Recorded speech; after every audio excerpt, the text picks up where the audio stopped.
big in Tokyo. I wanna be big in Tokyo. Big in Tokyo. I wanna be big in Tokyo. Big in Tokyo. I wanna be big in Tokyo. Big in Tokyo. I wanna be big in Tokyo. Drink all the sake I want. Read all the manga I want. Wear all the vape that I want. Buy all the J's that I want. Be with any girl that I want. Drive any car that I want. I'm always out of the country. I'm sorry if I ain't home. If the money ain't calling, I never answer my phone. You can see the flow in my chakra. All we smoke is homegrown. You know the boy love ramen. Probably sipping on miso. I know a spot that has shield. I got a spot that has deals. Wait till I get a kimono.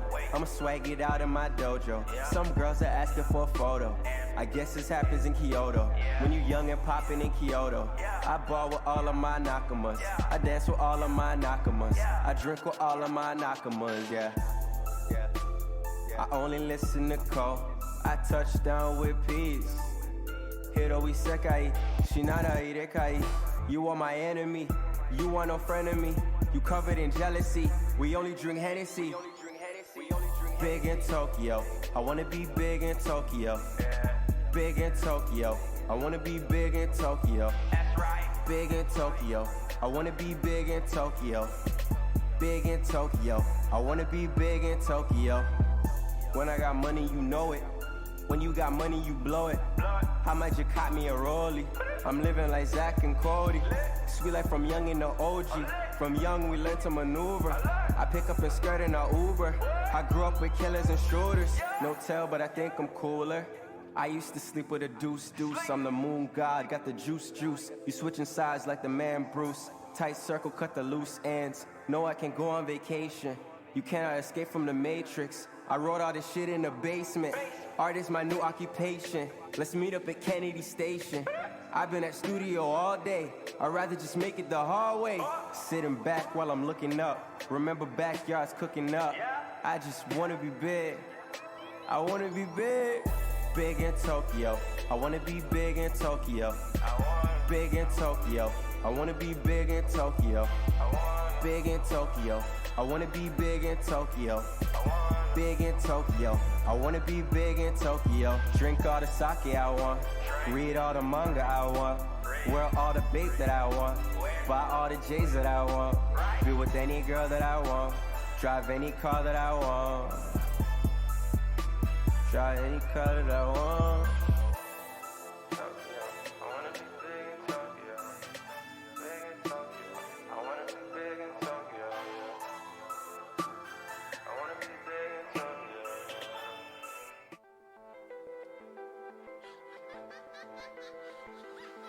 And I remember the first time. And I remember the first time. First time. First time. First time. First time. And I remember the first time.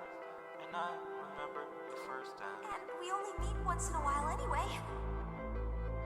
It's gonna be lonely not being able to see you anymore. It's been great hanging out with you. Why she run from me? Now you wanna come back and now you love on me. But I'm confused why you think you deserve some trust from me. And your heart is painted black. Girl, it's ugly. Fuck your company. Why she run from me? Now you wanna come back and now you love on me. But I'm confused why you think you deserve some trust from me. And your heart is painted black. Girl, it's ugly. Fuck your company. And I remember the first time you had me in your hold. Now you corrupted the safe. I'll never know. Yeah, Vincent, that is darkness. Watch all his friends turn the phone. Yeah, tried to troubleshoot me, but I cannot be scrolled. Trying to sell me a dream, trying to sell me a home. While you tell me a lie, do you think I'm a joke? Swear I'm not a bad guy. Okay, so it looks like my camera is really gonna do this today, so hold on. I'm fucking frozen.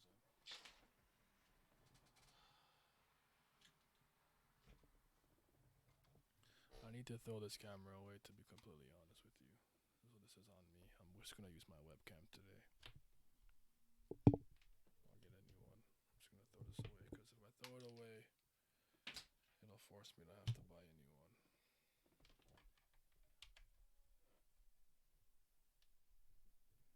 Because I'm tired of fighting with this fucking shit, man.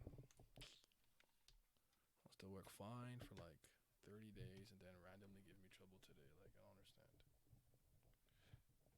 Okay, where's my cursor? There it is. Okay, like, is my mouse not working? Hello?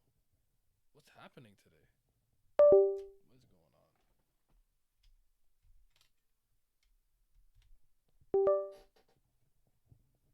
There we go. Okay, so I guess video capture device. Gotta change this to what? This? No, this is not it. Is it this?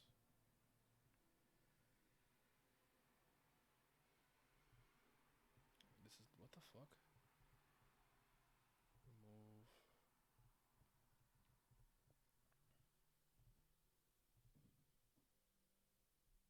I'm so confused. Why isn't this? Why can't I use this?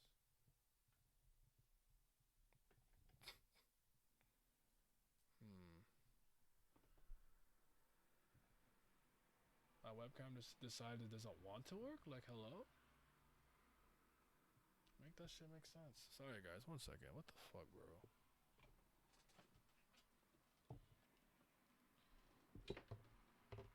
I don't understand.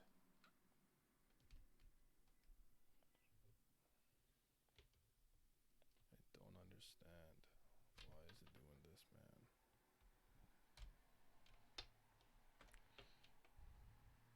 Mm-mm-mm. Well, it might be one of those days where I just fight with the camera. Nothing I can do about it.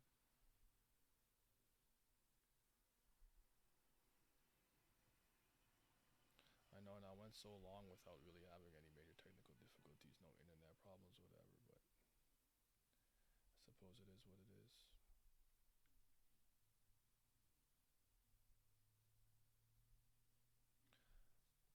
Alright, how y'all doing? My bad. Just tell me if it freezes. If I don't notice, I'll just have to deactivate or reactivate it. But how y'all doing, Miles? If you want to hop in, I can go in Discord. If you want to come talk for a bit, I don't know if you're available. What do you mean no volume? You can't hear me?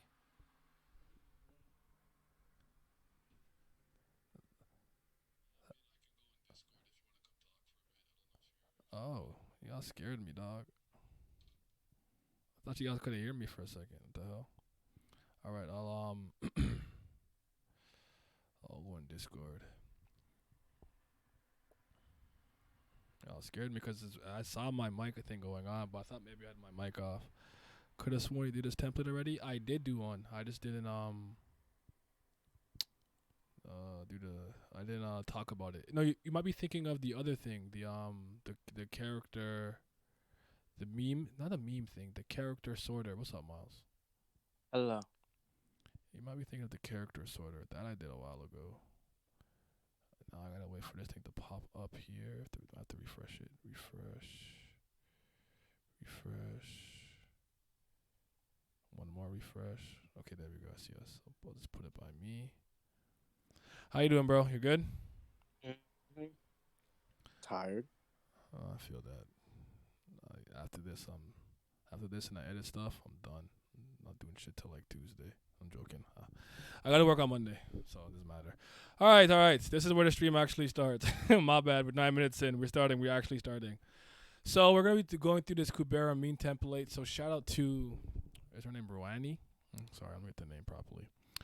Ruani Misu. So Kubera fan meme template for your use. I'll be posting mine once I find the time to draw it. Tag me if you do this. I want to see drawing optional. So you can see here it has like a meme plate. I sent you one of these, Miles. I don't know if you did it or at least have your answers, but I sent it to you and Vince, but you guys never ended up telling me if you did it or not. I don't know if you did this.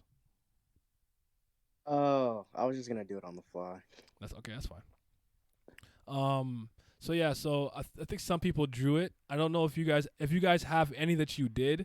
You could send it to me on Twitter or I guess Discord. But I do know some of you are in the thread as I am. So, but yeah, we did the character sorter, not this. But I thought it was fun. And while we're doing it, we can kind of just talk about Kubera in general and stuff because we will be having an upcoming Anata discussion arc. Get my notes together, reread together, and then it's gonna be fire. Cause you said you went back through it a little bit, right? Yep, I reread all of Enemies and Anata arc. Okay.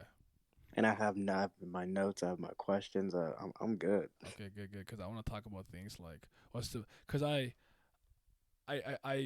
was reminded of how many things happened in that because I'm like, yo, you gotta think about like Anand's introduction, and then him being really an ancestor to Thing. Then we had Artham. We got the tournament. Then there was the whole ordeal with the god of Earth Kubera coming through, and then Anata coming through that first time. And is Anata getting his soul still? Is that enemy or is that the bark before? Or is that still Anata when he gets his soul from Maruna when he pulls up on it? That's the beginning of Anata. Yeah, like so much happened if you really think about it. The whole Yes. incident with Indra, Yama, and Kubera under the detective comics gimmick, trying to figure out what's going on and whatnot. And then I was just like, I forgot all of this happened in this arc.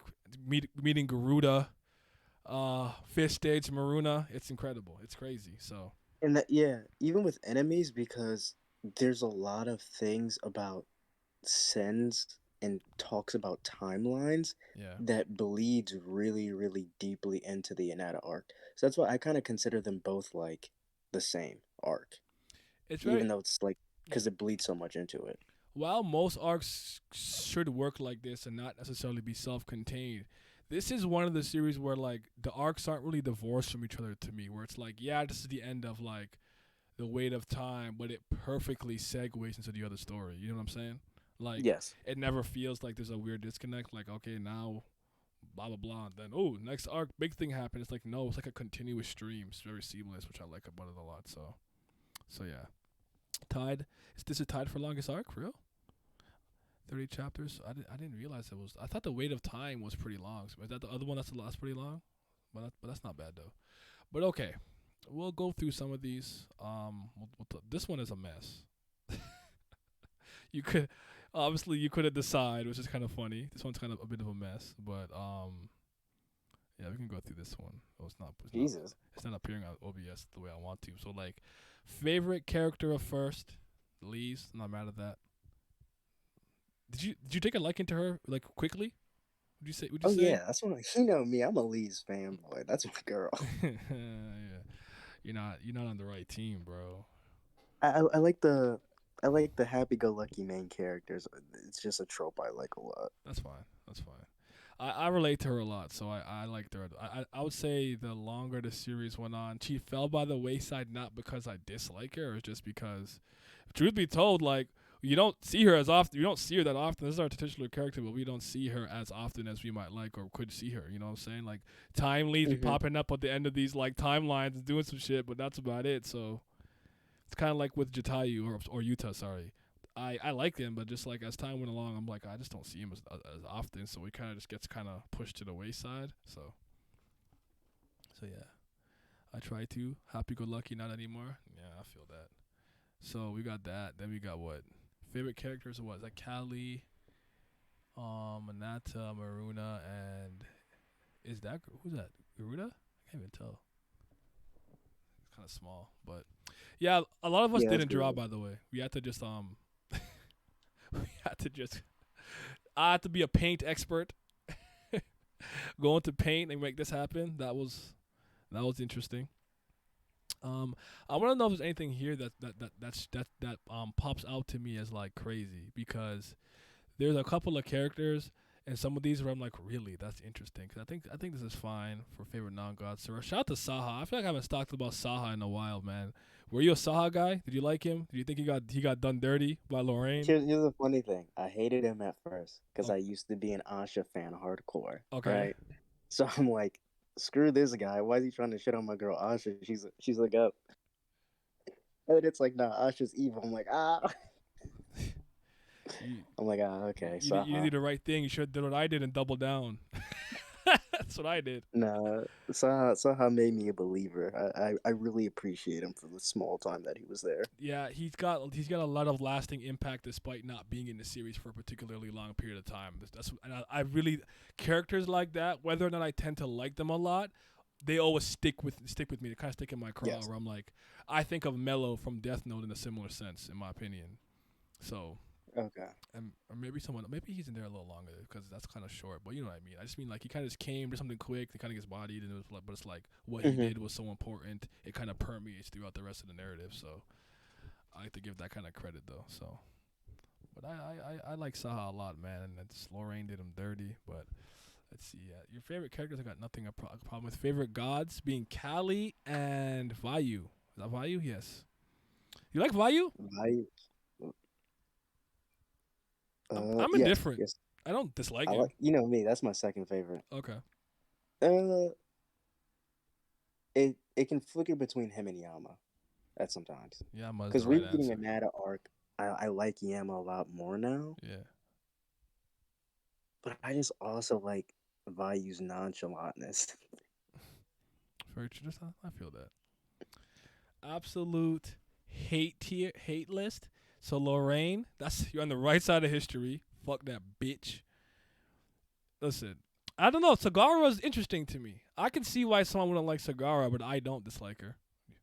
How do you feel? I respect her.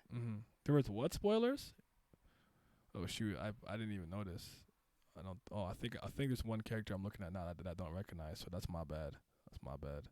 I'm gonna move on from this one. Actually, I didn't realize that's my fault. Sorry, people.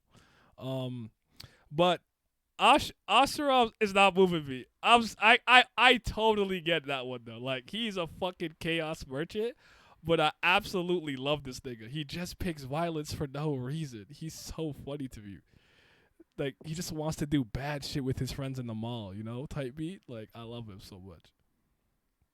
So yeah, but Uh, I like like he's funny as fuck. yeah, I like seeing Claude there and stuff. And then all right, I'll move on to the quote tweets. Um, oh, there I saw me. I'll go to me last. Gonna end with me. With me. Okay.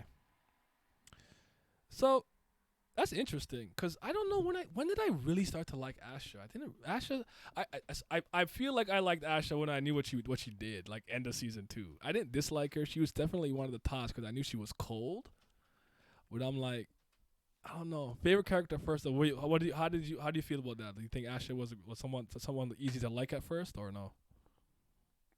I think so. Really? I think she was really presented to be like the cold exterior, soft interior type person at first. Ah, okay. So I get it. it's like you people could look at her and be like, she's mean, but like you would think she has Lisa's interests at heart, so you would like kind of gravitate towards that. Okay. At least for me, I did that way. All right, I feel that. Favorite character now being Ran, I could understand that. His stock has just been rising, in my Yep. opinion. Like, he's such a good character. I love how multifaceted it is. I'm not mad at non-Kusura God being Saha. Shout out to you, man. This is disgusting. Two, Garen. Why is he here? Why are you subjecting me to look at this bozo with an eye patch? The the greatest Nastica king. Look at him. Look Oh, at him in his glory. can't stand God Havra, bro. He makes me sick. I really Shout do. out my fish people. Shout out my seamen. Shout out my Aquaman type people. You know what I'm saying? Shout out my seaman. You know, we out here on the sea. I'm a man of the sea. I'm a seaman. Favorite god, Callie. Okay, I could kind of understand it. She's kind of like chaotic, and she throws a fun monkey wrench into things. And I think I started to see a lot of people like her more around the time I would say. Let me think. Maybe I think maybe the increase I saw. Cause remember, I'm still kind of new, right? So the increase that I saw was really around the time where I think Lee's was talking to her, and then she did the little time thing. Where she sent her back, and we learned that the person who was possessing her in season 2 was herself from the future. And I was like, "Yo, that's kind of Yes. raw." So I like Callie because there's a weird part of me that thinks that Callie's like not bad, but like not as bad as they try to make her out to seem. I remember. See, that's why I really can't wait to do the reread because I think her conversation with the Lees is probably one of the three most important conversations in the entire series. I think. Yeah, because we learned that she has things named too at the end. That was just crazy. Yes. And it's like the small like little plays they make with each other where I feel like they're each trying to make each other full to a specific thing. Hmm. It's just I don't know what that specific thing is yet. but I really like Callie in the way in which she goes about everything. And there's that little piece I think with there's some romantic play that got fucked up in the past that Mm, we don't know yet. So I'm really curious to what that would be. yeah, I feel it. What's up, Glam? He ain't curious about nothing. Don't let him lie to you. Okay, here we go. I love how Saha's here a Haters lot. be So funny. this is a Saha fan. I respect it. Favorite male character, non-Sura. Character you wish would make a comeback. And no, there's no Hati Vishnu for Saha. Do not resurrect. Splash you with that water, drench some bitches. I feel it. Favorite design? That's interesting. So, like season 3, Asha, she looked kind of cool. I like the arm. I know you're not a fan, Miles, but you know what I'm saying? Is the design cool or not? Uh, I won't be a hater. It's a good design. Okay. Character I like so much. Like yeah, I could see myself with that with Rand. I could see myself with that. I definitely liked him early because he was kind of funny. And I always like a comedic character. That's why I always like niggas like Usopp no matter what. But like he's come such a long way, man. Like his Yes. development is also just incredible. Character you no longer like as much anymore. Sympathy. I think that's her. That's interesting. I don't know. That's very I interesting. feel like her stock has been going up a little, maybe. Like I could see that in the other direction. Like you wouldn't like her as much early, but that's cool. I like your list. It's a nice list. Hmm. Cheater. You're a cheater. After Darku, you, I guess. JoJo. You have 2 in here. I saw it. Okay, so Lee's. Okay, we spoke about that. Favorite character now, Maruna's an answer that I thought I expect to see a lot because Maruna has, in my opinion, like listen, you guys know me. I'm pretty well read. This is one of the greatest character arcs of my lifetime. I'm so grateful to have been able to experience this growth. He has come so that's my son. I raised him. Best chicken burb. Favorite not gonna Sura Asha is fine. Favorite Sura being Yuta. How do you feel about that? That's interesting. See, Yuta's polarizing in my opinion. he is. I loved him at first, and I don't like him as much now. But like, I still have him. He's probably in my top 10 Okay. for sure. Like, I think my top 5 has actually been relatively consistent the entire series. Only one person's moved in. I I think Ran is the only one who broke into mine. I would say maybe I don't know, but that's I would say it was Lee's has always been in it. Agni's always been in it. Brilith has always been in it. Rand has always been in it. Initially, Gandhavar was in it, but Maruna has taken his place now. that's the right answer. We love to see it. Because Maruna was always in my top 10, but I knew I would like him more. But yeah, he's completely taken over. And like that top 5 for me is always just switching at who's at what. Yeah, that makes sense. Oh man, I like the Utah like until like I guess I don't dislike him in season 3. He just it's not the portrayal that maybe like it's him honestly going to his next stage and being a freak. Because Sokka's like, yo, Lees, read this anatomy book about Suras. He got his dick around your neck. like you're wildin'. Like he was tweaking. So that was so funny to me. Craig probably just needs a couple of characters to make us really invest in you. I actually chapters. I agree with that. Favorite god being Agni. Not mad at that. Agni is one of the characters I relate to a lot. I like Agni a lot. Why y'all keep hating on Clary, man? Stop hating on her, bro. Stop hating on her.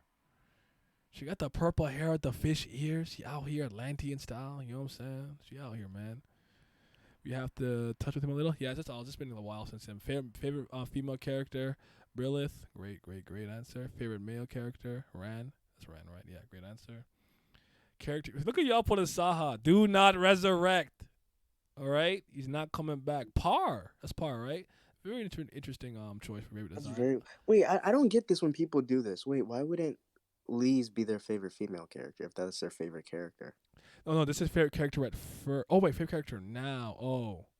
Sometimes you just don't want to repeat it, you know? I guess that's fair. Okay, that's fair. Because I've done this myself where it's like, you know, this is my favorite character, and it wouldn't have mattered if they were a transgender zebra. Like, I'm fucking with that, right? When it's like specified, like maybe because of their like maybe feminine traits or whatever, I might think about the question a little bit differently. So I kind of, But I hear what you're saying. It's like it's your favorite character and she's a woman, then she's also your favorite female character. It doesn't really Yeah. so. But usually when I do that, I'll just explain myself like out loud. So Okay, I'll think about that when I do mine then, because I might not Okay. repeat then as well. and sometimes for me it's just like I don't have the same person too many times because then I might have brothers there like in 5 different places. Design, female, favorite, non-Sura, like it just come back. So best female character is wife. Oh, it's waifu. Oh, okay, fair enough. That's why you didn't bother with this list because a lot of it overlaps. That's fair enough. That's fair.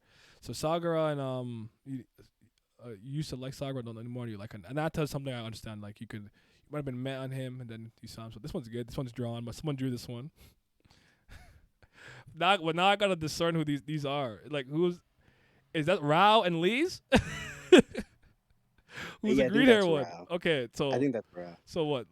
Lee's, Rao, Ran, Maruna, Agni, Indra, Rao, Yuta, Chandra, Maruna, Asha. Okay, I got it.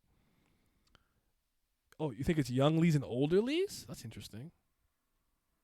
I don't know. Why would they separate the? I don't know. I don't know. But I get, sometimes some people are like that. Like they'll tell you something like, like I really like, this character. Like I like Clark. Season 5 Clark is peak, and then like you just don't mention any other like version of them. So that's funny. Okay. I like Dragon Ball Goku, not DBZ Goku. Yeah. I've said that. I like Kid Goku more than any version, so that's fair. Yeah. All right. So okay. Anything here is interesting that sticks out to me. Lee's favorite character being Indra is something I can actually see because the way that he operates and works.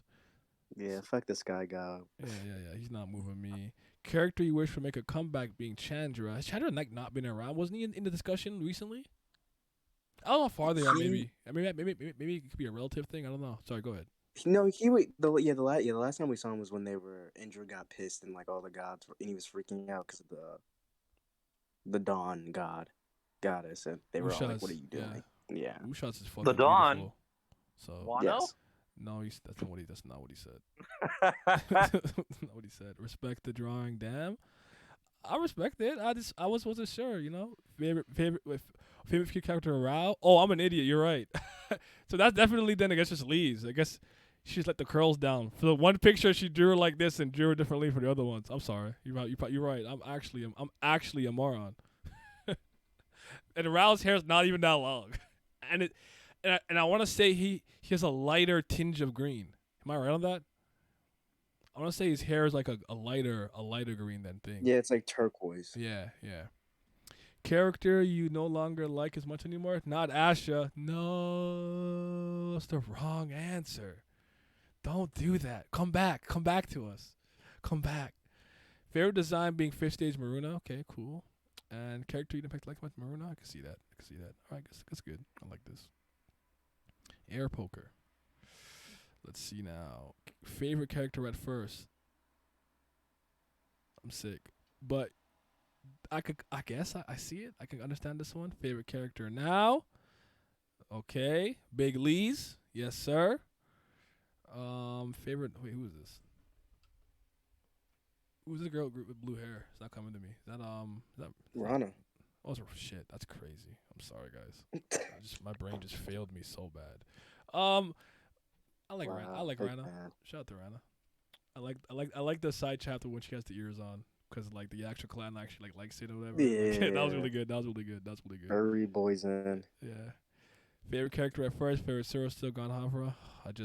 Air poker. I can save you. Come talk to me. We can have a session. You can sit on the couch. We can unpack whatever's going on in there because that's just not the right answer. You know what I'm saying? So he does have some saucy panels. He doesn't even look like uncool. I just sometimes I just hate him. He might have been my favorite first character, honestly. Mine was Artie.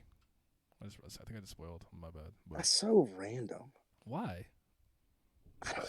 You didn't see at the end of season 2 when she led those Suras away? I'm like, I'm like, she kind of cold. I kind of like her. I don't know. But I'm like that. Like Mila Love for a lot of people is random. Like Mila Love is your favorite. Like some people are like, who's that? I'm like, see, I can get Mila Love because I actually love Mila Love. But yeah, Ori things to me is always just a surprise every time I hear it. She's bad too. That's right. Tell him. Too bad too. Okay, favorite god Kalu, you've been there a lot of times. Least favorite character, does that mean it's Asha and Lorraine? Lorraine's always the right answer for least favorite character. She sucks. But Asha, again, we can talk, we can unpack this, we can see what you're going through, and we can get you to the right conclusion you need to get to.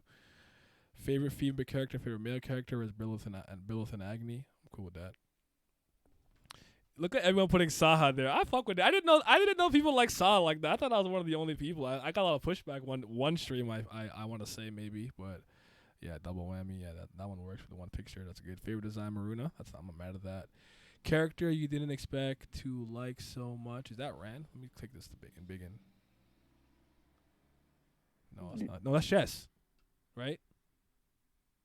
Yes, I think the hoodie is giving it away. That's Chess, right? I think that's Chess. Yeah. And then Utah, you don't like it much anymore. Fair enough. Okay. What I know Vince really likes Chess. How do you feel about him? I like Shaz. Okay. I don't dislike like him. him. I just don't think about him that often. That's all. Okay. Him just being so different from the other rock shows that we got at a time, I think really helped solidify my like for him just because of how different he was. Okay. Yeah, Saw is a go, man. I like him a lot too. Okay. Favorite character at first being Agni. Could have seen myself saying that actually, low key. Agni's that dude. Favorite character now Maruma. Bada boom, bada bing. Favorite non-god / Sura. Astra. Favorite Sura. Yaksha. I was expecting to see a lot more Yaksha actually. I think Yaksha resonated with a lot of people in the other side of the story.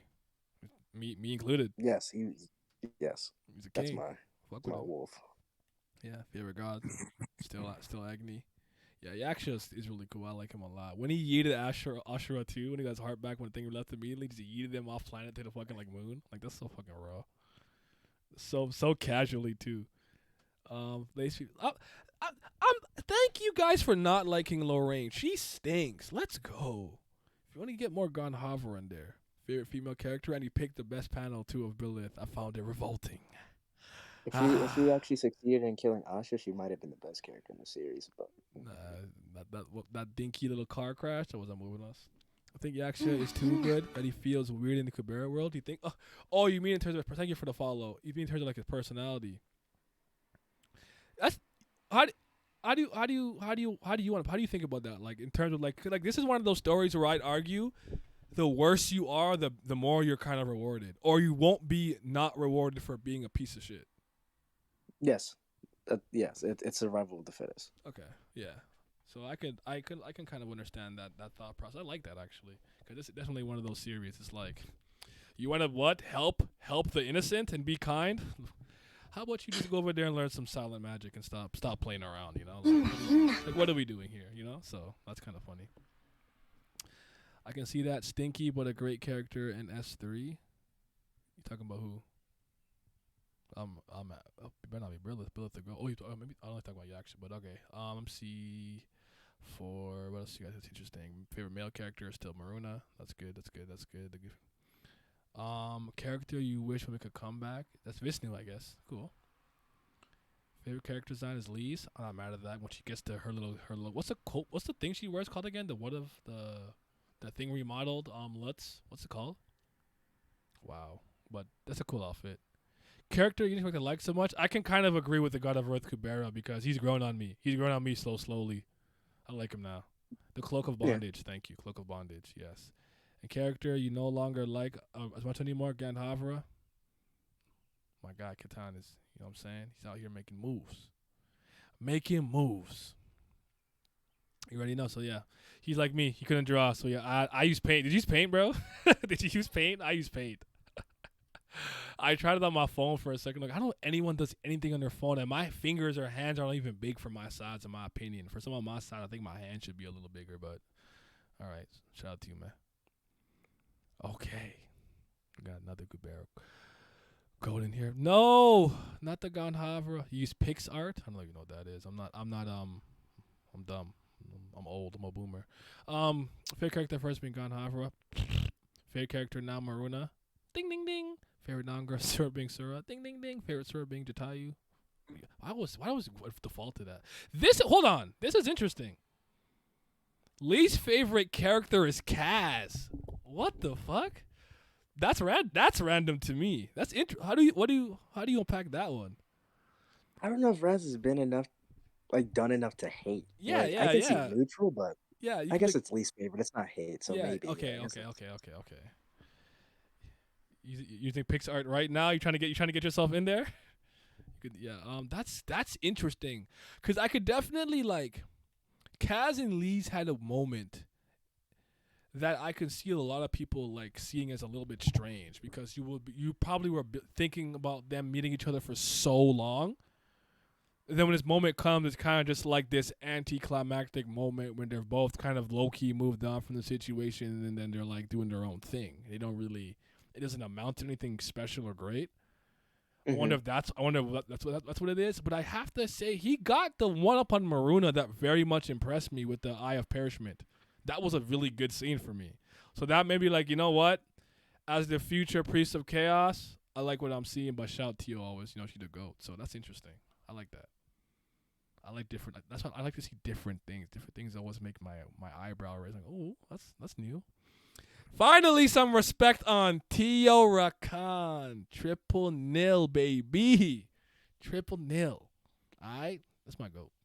One of my goats. I love Tio so much, man. She came in like, I like Tio a lot too. Tio's one of those characters that I liked in like 4 panels, Yes.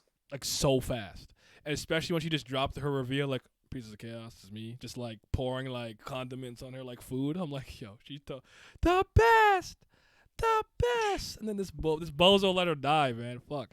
For me, the moment that showed sometimes people move on and old people memories can can just hinder you, so it's better to not bother. I feel that. Male character being Ran stock has risen. Favorite design being what's Garuda's wife or Maruna's mom's name again? You remember her name? Minaka? Is that no not Ganthavra. Isn't that Maruna's mom? Oh, I'm sorry. This. No. No, that's not Maruna's mom. That's not? That's what's her name's mom. The Maruna's not girlfriend, but what's her name? That's not Sampanti. Simpati's mom. Oh. Maruna's mom's a redhead. Remember? The one. Oh, okay. My bad then. If Sagara not on your list, it's factually incorrect. Akasha. Okay, there we go. I think Kaz is afraid of leads because of something we don't know yet. He looked nervous next. I actually kind of agree that it's Akasha. Okay, I'm sorry, guys. You know sometimes with me. Character you no longer like once anymore, so you like Kubera, and then the character Yaksha kind of stole our hearts like really quick. Okay, all right, bet. Let's see this one. Skilliam. I know Skilliam. Skillam? Is it Skillam? Skilliam? But anyways, he's a tower god, guy. That's why I know him. Sampati's mom. Maruna's mom is Vanata. Vanata's what I was thinking about. I'm sorry. Okay. So we got Maruna. Favorite character first was Maruna. Favorite character now is Maruna. Respect. You have no least favorite character. They say he's all peak. Fair enough. I can respect it. Yeah, fair enough. That's Callie, right? For favorite god. Yes. Okay. Favorite female character, Brilith. Favorite male character. Wait, what? Yeah, okay, is Jatai Utah. The character you wish would make a comeback. There we go. Finally, the right answer. Tio. Come on, bro. We're missing her. Who's this? That Yaksha? Who's another Garuda with his wings? I'm sorry. Then so favorite design is girl. That's interesting. Garuda look cold though. He's cold. He got a cold design. I have a question. What's up? Is Callie like canonically like one of the most beautiful women? Oh, like in the series? I don't know. I don't remember. Okay. You kind of see a theme with kind of Mind when it came to like, or even actually no, not to Mind actually. That's not true. It would be that was for my favorite character video. The reason why I kind of don't pick Sura is because they could just kind of like switch genders, and I'm like I don't know what to do with that. So yeah. Like I would say whichever one they're used to do they're in the most. But still though, yeah. Because even like Hanuman, didn't he just like change up and now the Hanuman, you know what I'm saying? Like it just, I feel like sometimes it just depends on what fits the bill, what the clan needs. Snoopy.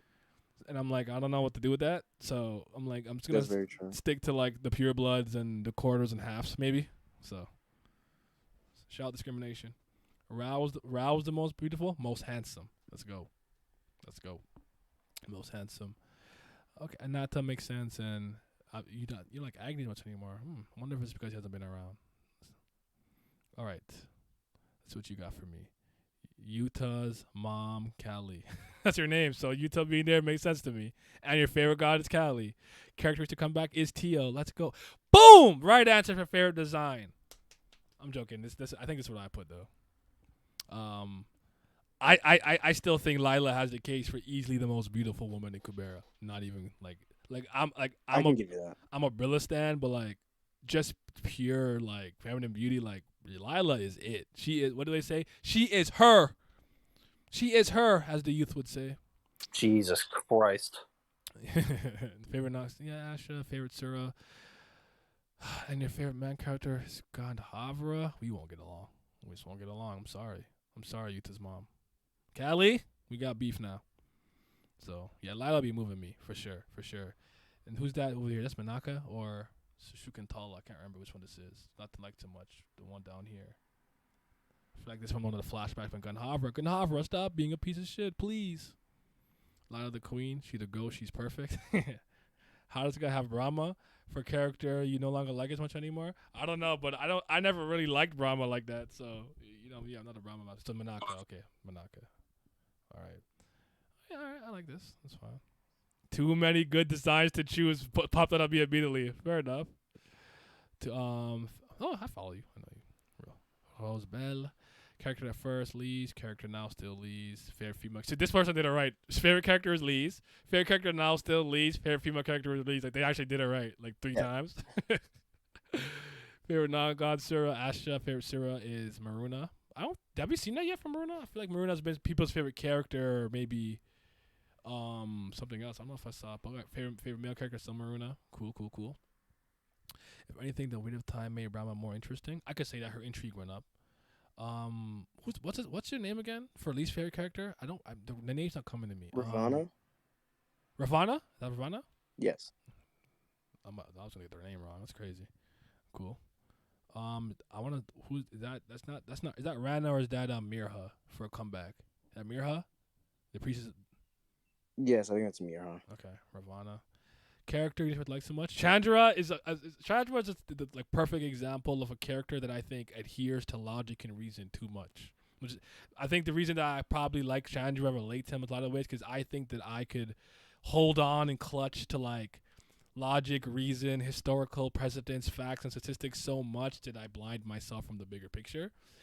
Because I always think you need a balance of both things. Like, it kind of reminds me in a lot of ways of like basketball, just like analytical people, that's fucking useless. If you just throw out stats all day, if you're not watching the game, using context, talking about the error and things of that nature, you're not painting the full story. So I know that you can be logical to a fault. So I think Chandra is the embodiment of that. That's why I like him so much. But I know I wouldn't get along with him in this universe. I'd fight this nigga every day. Character. Who's this? The eye looks messed up, so it's Gandhavra, I guess. The eye's messed up. It looks like, I don't know. Right answer, though. He's stuck. He stinks. Shout out to you, Mikey. My guy. Rana's a pure blood, so she can't have different hair and eye color. Oh, that's my fault. So that was definitely Wait, is Mirha a quarter? I don't remember. I gotta look. Now I gotta look. Is she? I don't remember now. I don't know why. I don't know why I want to say she is a quarter. No, I don't know. Her dad's definitely a human. I don't remember about her mom though. Mirha. Kubera didn't give me what I wanted. I had to type the whole thing in. Damn it. She's a priest of wind. Female. I don't. Why it's not? I think it's not telling me here. Oh yeah, quarter heritage. Oh shit, Ashura heritage. Okay, I'm not crazy. I know things. I remember stuff. Look at me. Yeah, she's a quarter. I know Tia was one for sure. She's a quarter. Yeah. So Lee's even commented on when they met. Oh, okay. Yes. Okay, so I'm on Mikey's page now. Mikey's on with. So, favorite character at first. So he did it right too, for his male and his favorite. Yeah, he did all right for these ones. So these all overlap. See, he had Usha as his favorite design, and I think when I saw it, I low key wanted to change mine. Like, I think her design is cold. But what I'd probably do, like, if you'd ask me today to make my top like whatever waifus For Kubera, I would put Usha's there. I'd replace Mirha or Asha with her, honestly, because Asha's I there. think she's at. Yeah. I think she's at 5 for me. Okay. I like because Asha's there because I like Asha's character, not because Asha looks good to me. Asha looks like a fucking boy, Ew. right? So, and, you know me, I'm a red-blooded male, as they say. So yeah, Where the pussy at? I'm telling. Lol. Oh wait, remember the trailer? Hello there, sir. Sir, would you like, Would you some, like some pussy? some coochie? So yeah, Uchi is pure. I like her. She came in. She's cool. So favorite Sura is I read this Maruna. Favorite god is Kubera, and I respect it now. If this is like season 2 Naya, season 1 Naya, or even beginning of season 2 Naya, I reject. Nah. So character you no longer like much anymore. Chandra. Okay, I can see it. I think Anata makes so much sense because I almost want to say Anata is misrepresented by all the people around him until you get to kind of see him in action himself in this arc, and you're like, sue for defamation. They were lying on your name, but like, I like him a lot. I like him. He's climbing the ranks fast. Shout out to the strongest. Yeah, I want to see more of Yuta as well. Least favorite character, Ganhavra. We did it. I finally won. I got one. We got one. Pew, pew, pew, pew. If I had a soundboard, I don't have one. But if I did, I'd have pressed the button. Oh, we got the objectively worst list. I'm joking. I know you're in here. All right, let's see what Birkin's got for me. So favorite character at first is Asha. We judging you hard now. I'm joking. Character now is Ran 3 times. Fine. Favorite Sura is. You pick this version of Sagara too. Okay. You put yours there? Okay, cool. I'll refresh this in a second. Did you call it to you to reply? But I'll look at it after. Favorite god is Kubera. Okay, that's cool. Least favorite character Lorraine. Goat.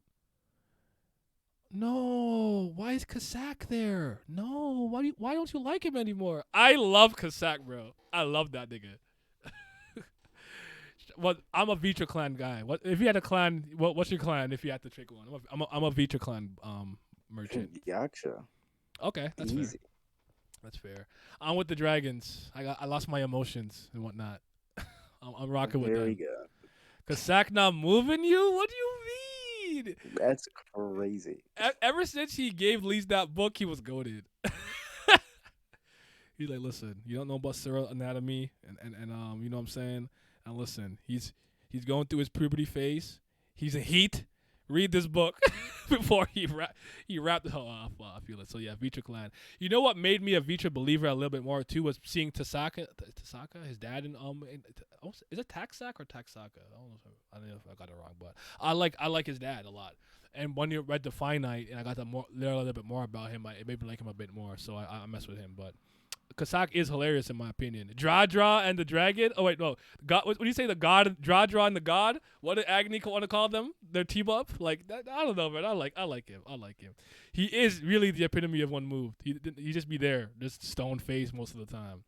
Character you'd expect to like so much. Being Senpanti, I can understand. I still am pretty neutral on her, but I'm interested in her.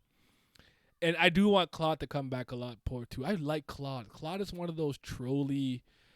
Mess with you characters. You're like, what does he actually want? What is he really thinking? You know, I love characters like him. What are your thoughts on Claude, man? I really like Claude. Like Claude is in the tier same with like probably like Lila and Callie. Like I think they're some of the most interesting characters in the entirety of the series. Where like there's always just something new when they come on the screen. Yeah. He's.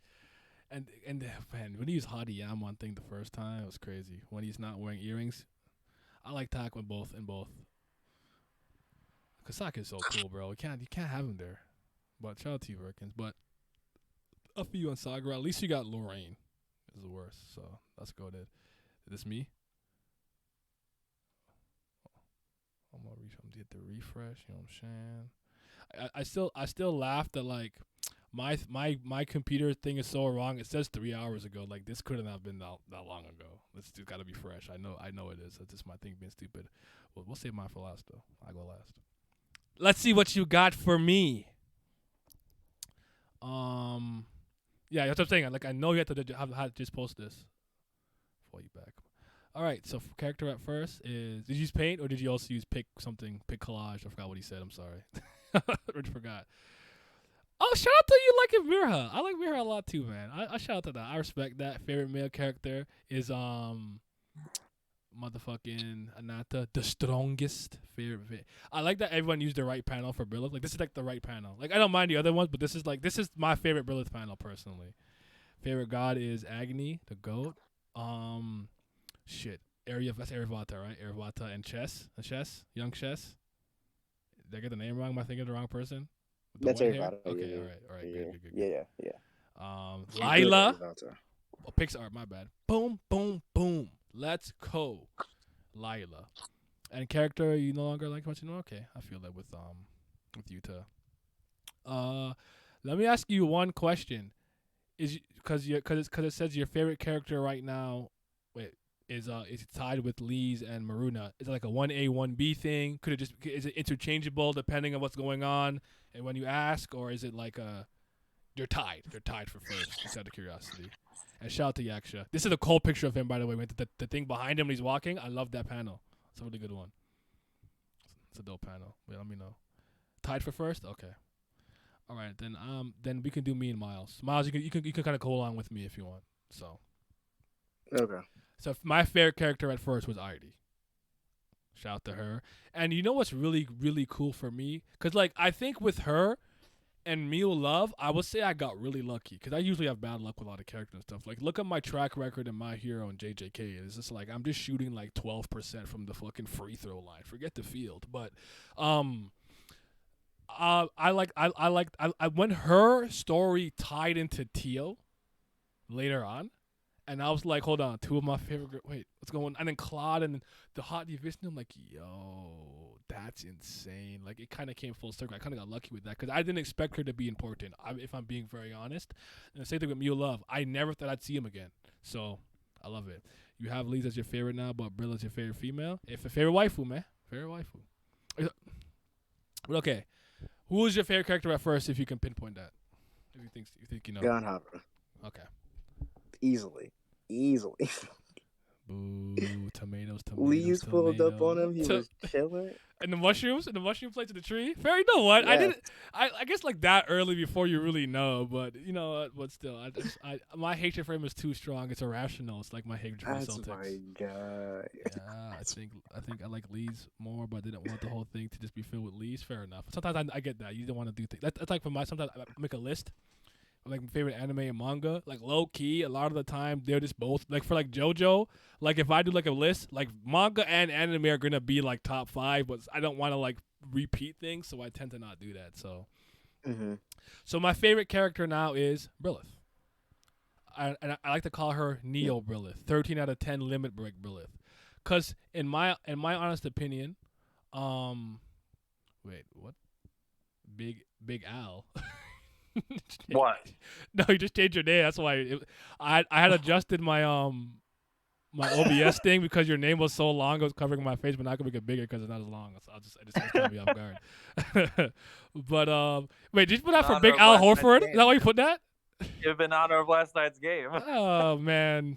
Boo! Tomatoes. Oh god, I'm not shooting. KG called me out. He's like, oh, the Nia curse turned that win percentage for the Celtics up by like 12%. I'm like, man, fuck you guys. I am shooting terribly this year though from the playoffs, but okay, yeah. Neo, I thought Brilith was just missing some rawness, like just to be able to be mean and step into it. So when and you know, you guys know me, ancient humans are my thing. That's what I'm rocking with. So. Shout out to her, man. Who's your favorite character right now today? It's tied between 3, but based off how I put some of the others in the next ones, I'm saying Lee's. Okay. Yeah, I like Mira Lee's too. is my favorite. Mm-hmm. This is a character in which I don't want her to be some superhero god level person. I just want this girl to be able to smile, be happy. and enjoy life. Yeah, I feel that. Yeah, that's all I want. Not Lee's, Brill. My bad. So your favorite characters are Brilith, Rana, and Maruna. That's fair. For favorite non-god Sarah, I put Asher there. Who would you put there if you had to do it? Ran Okay, I'm mad at that. King. Cause realistically, like I put Ran here to just be different. But if I'm being honest, like favorite Sarah and favorite male character would both overlap to Maruna. But I'm gonna be very. I'm gonna say something you might not know. I love Rao, bro. I love him. He only likes him because he's the name of a Kryptonian god. That's the only reason he likes him. Wow, the Book of Rao, the Book of that. He's not wrong. Okay, that his name definitely played into that because I fuck with the Book of Rao and stuff. But I like him. I just like this nigga, man. He's so cold. But he's not entirely wrong. What would you put for your for favorite Surah though? Yaksha? It's actually not Yaksha. It's Maruna, of course. Oh, okay. Yaksha and Gandhi are close 2 and 3, where it's like, as a totality, I like Gandhavra more. But where Gandhavra stands right now, like in present day, I'm not as much of a fan. I got Where you. like if we're looking at like towards their end, I like Yaksha more. Okay. If that makes sense. I got you. But Maruna, of course, is the overall character development goat. Like that's. Yeah, we were Crazy talking chicken about over like here. how for a lot of people, myself included, like when I think of like just a really great character development and character arc, I just default to Zuko, and we're like, this is on par, if not better, for being completely honest. Like it's I really think it good. shits on it personally, but you know how I feel about Zuko. Yeah, but the thing about me is like I try to wrap my mind around the fact that these are different types of stories in terms Very of like true. well, Yeah. first of all, what's a webtoon, one is more of a I know there's comics for like for a thing, but like it's thing. I know it's Nickelodeon, so I know there were certain things they had to work with or work around, though I do think that sometimes limitations actually force better creativity, in my opinion. So sometimes I think would it works agree. in their favor. So it's kind of like for the version of that story and that thing, like I think Maruna thing are like equal, but like Maruna's a lot more complex and whatnot. So but I hear you though. Like to me, they're like neck and neck. Like I still really like Zuko, but I'm not mad at anyone saying like Maruna might. 'Cause Maruna might. Like I'm thinking about it. Like I thought about some characters from some games, something like. I'm like, it's just my favorite kind of character arc ever. So it's not even over yet, which is the crazy part. Like so. My favorite god is Yama now, 100%. Yama reminds me of a lot of myself too. So, Aggie. he's got some past regrets. he out here doing the paperwork. You know what I'm saying? Like shout out to him. He in hell. You just do what you got to do. I like him a lot. Yours is Agni said. Agni, you gotta give it to the fire god, man. Paperwork. Agni and Gandhi are the reason, like that, like their first conversation in the beginning of season 1 was the like true hook moment for me, Okay, I got what you're saying. and that's why I have such like care for those characters because they're like my real introduction, I would think, into like the world of Kubera. I would say. No, that's a really fair point. You know what? I've never thought about that for this series. What was the Your hook moment? moment. Yeah, where was the moment where I put the seatbelt on and said I'm staying on this ride forever? Huh. I want to say the Night of Rainfire. I'll think about that one. I'll think about it. I never thought about that for some reason. My least favorite character is no secret to anybody. It's Gon Havre. You guys know I hate that nigga. And Lorraine's right after. Like right after. 1A, 1B. She's stinky. It's not Clary. Shout to her. I'm sorry. There's only one person that is deserving of this title. Okay. Who is it? Go ahead. It is Clary Eutis. She is the worst character. You said Utah? I'm not mad at that. No, not Utah. Clary Eutis. Oh, half fish. no, she. Yeah. She is the worst character. Misunderstood. I cannot stand her. I cannot. I hope Lise cuts this bitch up and cooks her. I cannot stand that woman. Oh my gosh. Ugh. She makes me puke when I see her. Ew. So misunderstood. I'm kidding, but I understand. I'm not mad at that. Favorite female character for me, obviously Brilith again. I put Brilith here. Okay. It's actually Maruna, but I know Rand's here, but it's Maruna still for favorite male character. I put Ran here as well because of the Maruna as my favorite. So yeah, our favorite. Yeah, it's the same. Like yeah, okay, we got the three. These three are the same. Yeah. Yeah. Nah, you both are just cowards. You didn't put him twice. Frauds. Character you wish would make a comeback. I put Kasak. I want to see this nigga again, man. I'll miss him. I'll miss him so much. Favorite design? Oh, for you, who do you want to see again? Like, who do you think you haven't seen in a while that you like to make a comeback? Callie. Okay. It was between Callie, Lila, and Claude. It was between those three, but Okay. I chose Callie because I think her Mhm. involvement would just be bigger. Yeah. Clary isn't that bad. Hitting on the fish people, Jinbei crying. You just look at her from Lee's POV. Like, exactly. Oh, yeah, that's you saying that. Kubera's making like on Harbor run his errands in season 1. Wait, what? Oh. I'm like, what? By viewers. I'm like, what? Anyways. Fair design. I put Lila because I think she's like the most beautiful and graceful. And yeah, you understand. I actually like her gimmick of putting the stupid like face on the little like weird looking face over her face. I love that shit. It's so funny to me that I didn't even know. I thought she just looked like that.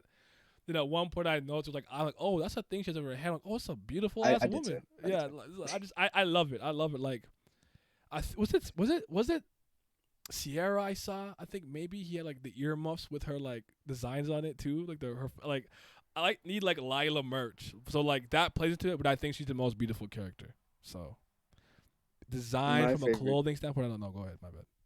I was gonna say mine is actually tied. This is the only tie I really have. It's Yaksha and Marina. Okay. I'm not mad at that. Those are my two favorite designs. Yeah. Yes, he took Like us. those completely hooked me in. Like both. Like as soon as I saw both of them, I was like, "Yep, I'm probably gonna like these guys." Okay. Character I didn't expect to like so much was T. I put Tio here. That's because I wanted her to be here. But I don't disagree with this because I saw her for like 2 pounds. I'm like, I just kind of like, okay, another priest, whatever. But like in like 4 other panels, I'm like, I really like her. What the fuck? Like it like caught me off guard a little bit. Like I just I was going through it, dude. Frozen tears. I was going through it, man. I was just angry. I said, God, Hammer! It's just like yelling at this guy. Man turns into fucking Captain Kirk screaming Khan in that movie. Yeah, how did they do it in the remake in the movies? No, it was different. I don't know. I remember they reversed it. It was James that went in. It was nowhere near as raw. And so no, because I remember it wasn't. Cause remember, no, I'm thinking something else. I'll tie. No, it was. He did scream it, but I think it was the guy who played the guy who could like eat your brains and take your powers in Heroes. I don't remember the actor's name. Oh, I know who you're talking. I can't. I know who you're talking. Cause he about. played Spock in the movies for Star Yeah. Trek. He was Zachary Quinto. There we go. And I think I remember they flipped it because I think the one is Spock who gets thing, and it's Kirk who's like, Khan, and I think it reversed it if I remember correctly. I might not be. Character you no longer like as much anymore. What's that for you? Wait, the characters I didn't expect to like as much was Anata, and the one I don't like as much anymore is Gandhi. Okay. Gandhi and Lee's combos. Nata's like has really helped. Like Yeah. that was a really big change for me. I didn't think I would like him that much. Neither did I. It did a lot to just be like, yo, he's trying, man. He and just that that I want to live, man. That just hurt. I heard it, but saying that line is raw. Like, the will and instinct to survive is not something that's specific to the weak. I said, holy crap, that moved me. That's a fucking bar. It's a bar. Oh my goodness. But yeah, I think that's it. There's something else in there. Unless someone sent me one on Discord. I don't think so. Is he dabbing? Someone posted a thing. Bam doing a dab. A dam. He was dabbing on him. But yeah, I think that's everything. But yeah, that was good. I like that. That was fun. The thing that I really want to do in a group is get the character sorter. I want to do the character sorter in a group setting. Like multiple people. I want it to be uneven too. So like we can't like have ties for whoever we choose and whatnot. It'll be really cool. Was that from like a while ago? Hmm? You're talking about the thing that you did a while ago? Yeah, I did it because I think that was just me and Vince. I want to say. Yeah. I told you I had 9 first place ties. Which is crazy. I don't think I had. I think my tie started to kind of more appear so in like the bottom parts of it and stuff. So the best panel of Anata arc, Anata. Yeah, I feel that. All the stuff with all the stuff elevates God Kubera. That too. It like retroactively made me be like, I understand a lot of the decision things he was doing. Like seeing that moment where he decided to act for Anata was a big deal for me too. So, man, great stuff. But all right. The only thing I'm not going to elongate this longer than it needs to be. Well, the only other thing I have to say, real quick, is I kind of have a question. This is completely divorced from what we're talking about, because I've been thinking about this all day, because it's been bothering me. And I don't know what you're at. What you got? You can answer this too, Glam, if you want, because it's not related to Kubera. And it's like, what is the? This is assuming you don't have the resources and money to just completely displace yourself. Mm-hmm. Like, and just move wherever you want to move, like at a drop of a hat. And it's like you're watching, whether it's a smaller or bigger election, not a single one of the political parties, candidates, or ideologies appeal to you in any capacity. What is your real answer? What do you do? Do you just not vote? Do you show up and spoil your vote, or what do they call it? Like, what do you do? What's your I option? vote for the lesser of all evils. Yeah, Anything I, that I just go what would just provide the most net benefit. Because that's not in my voting eyes. doesn't contribute anything. Yeah. because I'm starting to think of a non-vote as just as much as a vote, depending on the reasoning for it. If you're putting in like a form of protest against an issue, I can understand it, but usually that's not really the case for most political issues, unless it's like, hey, I'm gonna to like protest like in person with signs and shit. Usually, when it comes to voting on an issue, like, hey, do you agree or do you not? I was trying to discern, because like I don't know if you saw, like I think it's actually 43%, but it could be as low as 33% of Ontarians even voted. I'm like, wow, that's nobody. 40% didn't No, or like did. 33% of I think they said with advanced polls it Mm-hmm. goes up about 10%. So from anywhere from about 33 to 43%, that's the amount of Ontarians that voted. So That sounds about right. so what is it? What If my math race is correct, what is it? 67% didn't. Nah, was this for like provincial governor? This is, 57. is it, 57 didn't. oh, it's this was what for our premier. I don't even remember which one this is. But this is like the smaller ones you do when you're building up to your general election. But this is for each, like, I guess it'd be the equivalent would be for, like, this is for our province, and I think maybe it'd be the equivalent of you voting for like your specific state. So Okay. it's like a governor for each state in Yeah, the US. yeah. That's what I thought. But this is about for the Okay, gotcha. for our premier of Ontario, I suppose. Or it's actually Dang, actually for some reason did I think that Doug Ford was the premier of Toronto, not thing. But anyways, but yeah, like, I don't know. My only problem, my biggest problem with him is I don't like he wants to privatize a lot of things and low key make Canada a lot more like America. And my biggest problem is the free healthcare. I'm not getting rid of that. I'll leave. Mm-hmm. Yeah. I'm not paying $6,000 to fucking nurse a headache or some shit. I'm not doing that.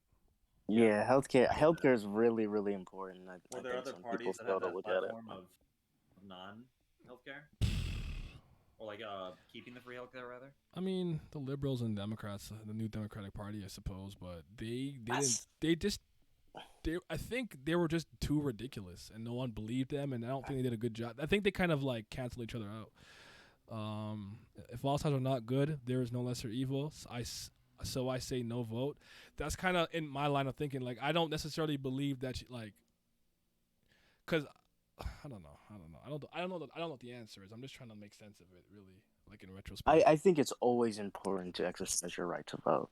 Exactly. I think it's something that should always be done, even if like you don't get what you want. Because I'm kind of the vein of like, even if you don't succeed, I kind of, because I know people that don't vote but always complain, and it's like, but you're not trying at least to do anything. So like, at least do the effort. At least win the small battles. So I don't. So wait, are there like 3 main levels for you too? Would it just be your nation, province, and then something I guess like local? Yeah, we got Or- like your mayor of Toronto, something like that. Yeah. Okay, yeah. Oh yeah, because it's Toronto and then Ontario. Okay, Ontario is yeah. my city. My city is I come from like the city of Toronto. My province is Ontario.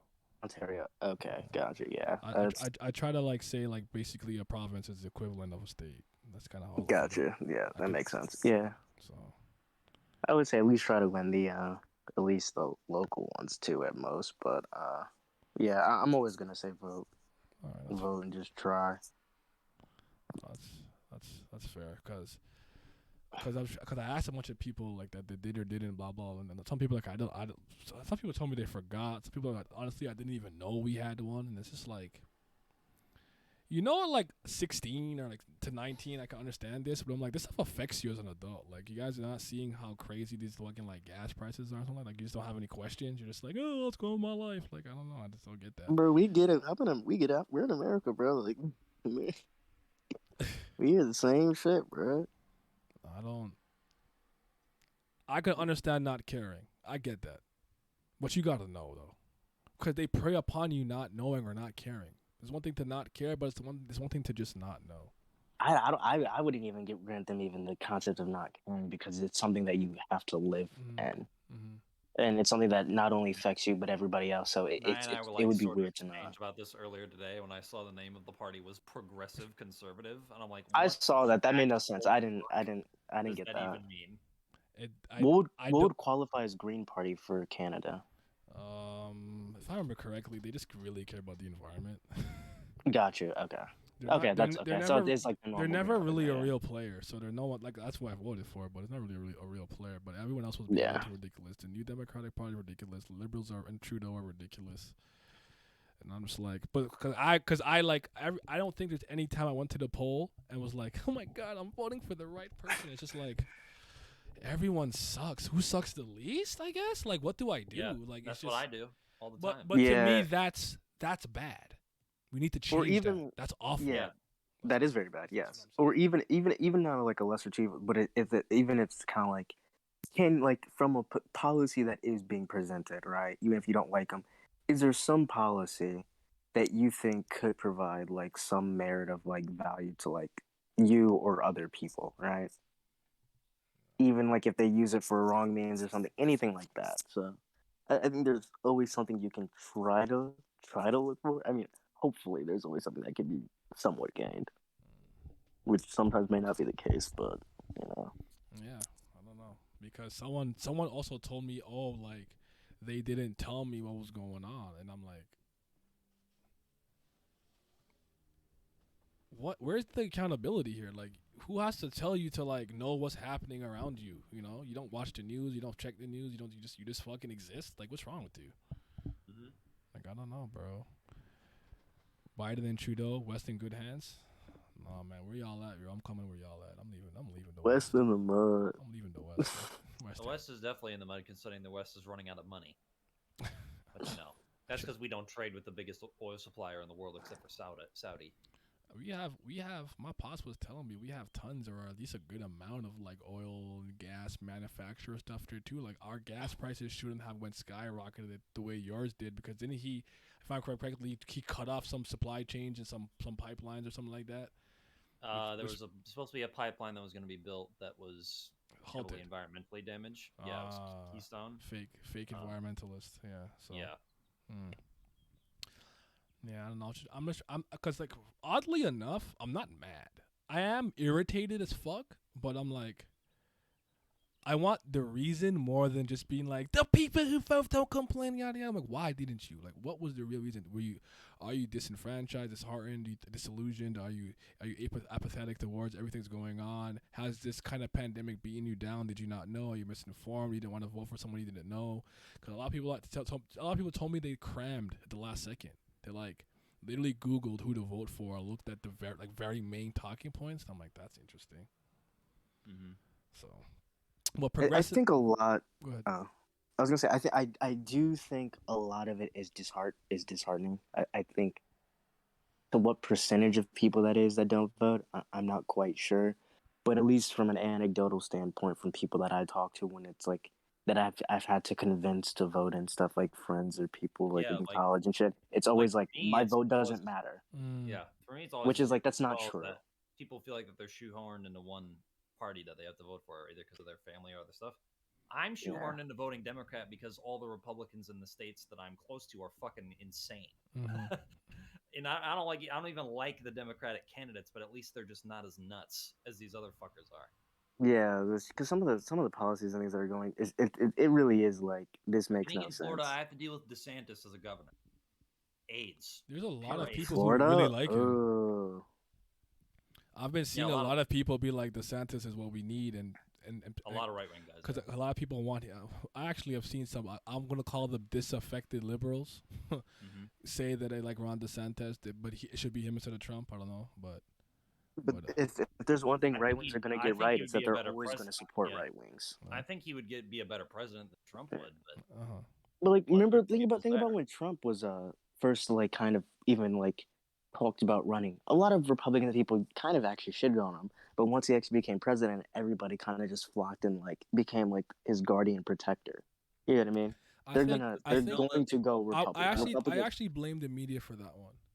I think that what they call the Trump derangement, I think that played a huge part into why all of those things happen, because it's like, because I'm the kind of person who's like, when you just start vilifying someone kind of out of nowhere to that degree, like every article, every tweet, every news, I'm like, what's really going on here? What are you afraid of, or what are you trying to like my whatever sense goes off, and I get kind of curious, because I even seen it with like us, honestly, like to bring up someone stupid like Joe Rogan. And I'm like, why are you guys so obsessed with this guy? Leave him alone. Like, if he wants to talk on his show about time travel and shit, leave the man the fuck alone. Like, it's very unserious. Like, why are you? But apparently he has a pretty rabid fan base, so I don't know. But I don't understand parasocial relationship like that, where like people just like completely stand with somebody, they do no wrong. Because in my opinion, for you to agree with everything anybody does and says is weird, but also vice versa. If you completely disagree with every single decision someone makes or says, I think that's also weird. I think the truth always is somewhere in the middle. It's too extreme on both sides, in my opinion. So it's just, I don't know. I think it's because people look towards president in something kind of like as like this, like kind of like in this hero light, where it's like, this is the person that's leading us in our country. They're like the epitome of goodness and all this, and it's like, no, that's not what they are. They're not going to win anything if Trump isn't in front either, because they think they're going to lose a large demographic of voters, which is they will, because Trump brings in the very radical right-wing white. The alt-right. I wouldn't even call it. Yeah, he brings in the alt-right, which then votes Republican, because they're too extreme to even vote for most regular Republicans. So then a lot of Republican candidates get more extreme, like Cruz, McConnell, DeSantis, for instance. I could name like 13 other ones, and I don't even like the Dems either, because they got nuts on the other side too. That's the problem. It's almost the like squad. I don't like Dems because I kind of hate like the concept of the fake niceties in which they kind of operate under. But then again, it's like when you deal with people who, not all Republicans, but as we said, all right and stuff, or they're extremists. It's kind of like I can't just respect people who like have this weirdly skewed view of like personal life. Left is that at least they're not violent most of the time. That's the only thing I can give them. Do you agree with that for real? Yes, easily. In comparison to all right, I definitely 100% easily. I don't think the alt right would have ever attacked the Capitol, or alt left have ever attacked the Capitol. Neither do I. Okay, I guess, which is literally one of the most. I guess this is one of those things where it depends on what you're looking at it from. Because I think the biggest problem I'm having nowadays, again, I think I've said this a million times. I'm sorry for constantly beating the dead horse. I'm doing this SIU thing with Bam, but like, why isn't news more moderate? It's always so charged with a left-leaning bias or right-leaning bias. So I have to read both, which are saying the complete opposite, and try to find where the middle is. Where it's like, I don't even trust what I'm reading half the time. I don't believe anything that I'm reading half the time. Because I was watching something where a guy who was on the Capitol, who claimed, I obviously don't know if it's true or not. I'll find his name for you in a second. Who claims all he did was film for like 8 minutes and go like up the steps a little bit, and it was in the East Wing in the Capitol Hill or whatever it's supposed to. I don't know. I've never been to Washington, D.C. I think it's Washington, D.C. that happened, right? But apparently it's really big. and it was the other side, the quadrant all the way over there, that the craziness was happening. Mm-hmm. But like a lot of people who really didn't do anything, and like he that came and he left, and he didn't even like enter certain parts. And he was like, apparently they forced him to like say he did some stuff and make a plea deal and blah blah blah. But apparently, so again, I don't know if you saw this, the same thing. Apparently, a lot of right wingers condemned them for doing that, though. They weren't okay with it. Like, they came out against their own for doing that. I don't know if that's true or not. I didn't. Yes. Okay. Yeah. They. Okay. They did. But if you ask a lot of them, they think. I don't even know what Antifa is supposed to mean, but they said Antifa and the far left, they promote rioting and looting. So they think that they're violent. I don't know if you agree with that. Because some people think that violent protesting is a viable way to get your point, the voice of the unheard or whatever. I don't think there's ever been any proven political affiliation with Antifa to the alt left that I have seen. Just one of those dumbass names like Ultra MAGA. Yeah. It's just fucking Dark MAGA. It's like when I hear people say like BLM funded the riots. I'm like, I highly doubt. Which isn't true. They didn't fund it, but I mean, BLM was done from the get go, so I don't know why. I think, I feel so vindicated. People are like, you fucking self-hating black. Okay, man. But I think even these two things are just so different from even what they were for and like the reasons for what they did them. And it wasn't really black. It was. BLM didn't really exist in the public eye until after the riots started happening. That's the other thing too. Yeah, but it wasn't like BLM was like, yeah, let's go riot. It was just more of like specific communities felt a specific way and acted in a manner that they personally viewed as like the only thing they could do. Because, like, for instance, I would understand if people thought the alt left was violent if every time there was a high profile killing of a black person, like for instance, when Tamir Rice died, if huge amounts of riots occurred nationwide because of that. The alt left, I'd understand considering the alt left violent. This literally only happened for George Floyd, as far as I can recall. Yes. Okay. I saw Fox News. It was an outrage from. Let me just read the comment real quick. I saw Fox News point out all the hypocrisy of CNN, but they hardly covered the Capitol incident. It's all about them versus us, win versus lose with these people. I agree with that. Because to me, in a lot of ways, I don't even know if the fight is really left versus right. More so, it's like the establishment versus the people, if that makes sense. Like, I'm starting to think that a lot of these companies and people are just colluding behind the scenes a little bit. And I'm starting to think that like they're trying to infringe on certain freedoms. I could just be being a little bit paranoid because I can be a little pessimistic. I like to think of myself as a realist. Like, I don't look at the cup as half full or half empty, just like a fucking glass of water. But I don't know. Again, I'm at the point with this stuff where I speak about it a certain way because I'm like, it just depends. I have to kind of gauge what people are thinking and kind of because like, okay, for example, do you guys remember? Do you ever? What the fuck is that guy's last name? Kyle something house. I'm sorry, I don't remember. Rittenhouse. There we go. Like, if I just didn't do any extra additive, like looking into it or whatever, I would have thought he killed like minorities for no reason. Now I don't know if I can't contest that he really did live there. He didn't cross the border and blah blah blah and yada yada. But he didn't shoot anybody black. Everyone he shot was white, or like one was maybe something Latino or half Latino or something. And apparently, because I saw them in court, literally all the people that were attacked they were all in court. None of them were like minorities. But if you look at like the mainstream media talking points, he came and he killed minority, but he didn't do that. So like, it's just like, I don't trust anybody.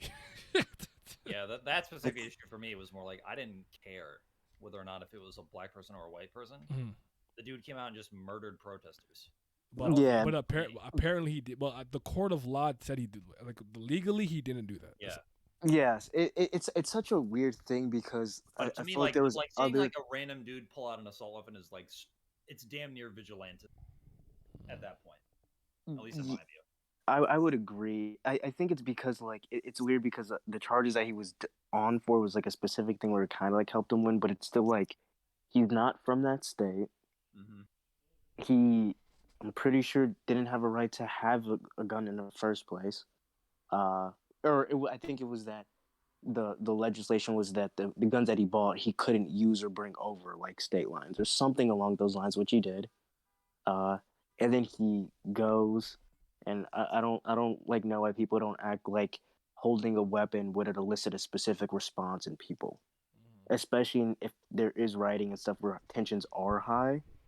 If people So are rioting over a race issue and they see a white dude pull up with an assault weapon, they're gonna immediately think that this dude's yeah, trying to I don't know what else you them would or try think. and like hold them back in some way. So he just had no reason to be there. There was nothing that he could have done. I think I could be wrong. I'm pretty sure. Also, he shot a medic on accident as well. I no, that's not that wasn't in the court thing that I read and saw.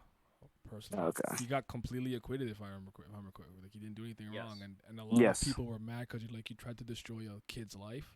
My understanding is either he was from there, maybe, and maybe like I can't remember. Maybe he came back home because like this is my community. I don't know if that's true or not. That's the part I can't discern. I can't comment on whether that's a fact or not. But legally I think speaking, he had family there. he never did anything wrong, and the media just this went at him and thinks that even LeBron made fun of him crying. I think he deleted the tweet after. It's just like, but again, some of those. But again, listen.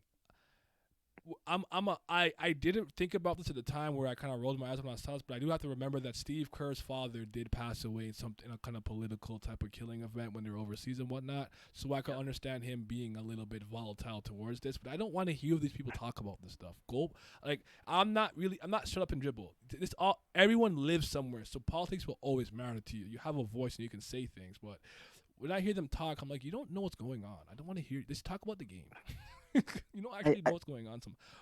I was gonna say, but I think my issue is that even after he did it. His manner of now, acting and the way he goes about things is now in a very arrogant and like. Oh, he's been very smug about like. Yeah. But then again, so like, it's just like you don't think that's justified though? Fuck no.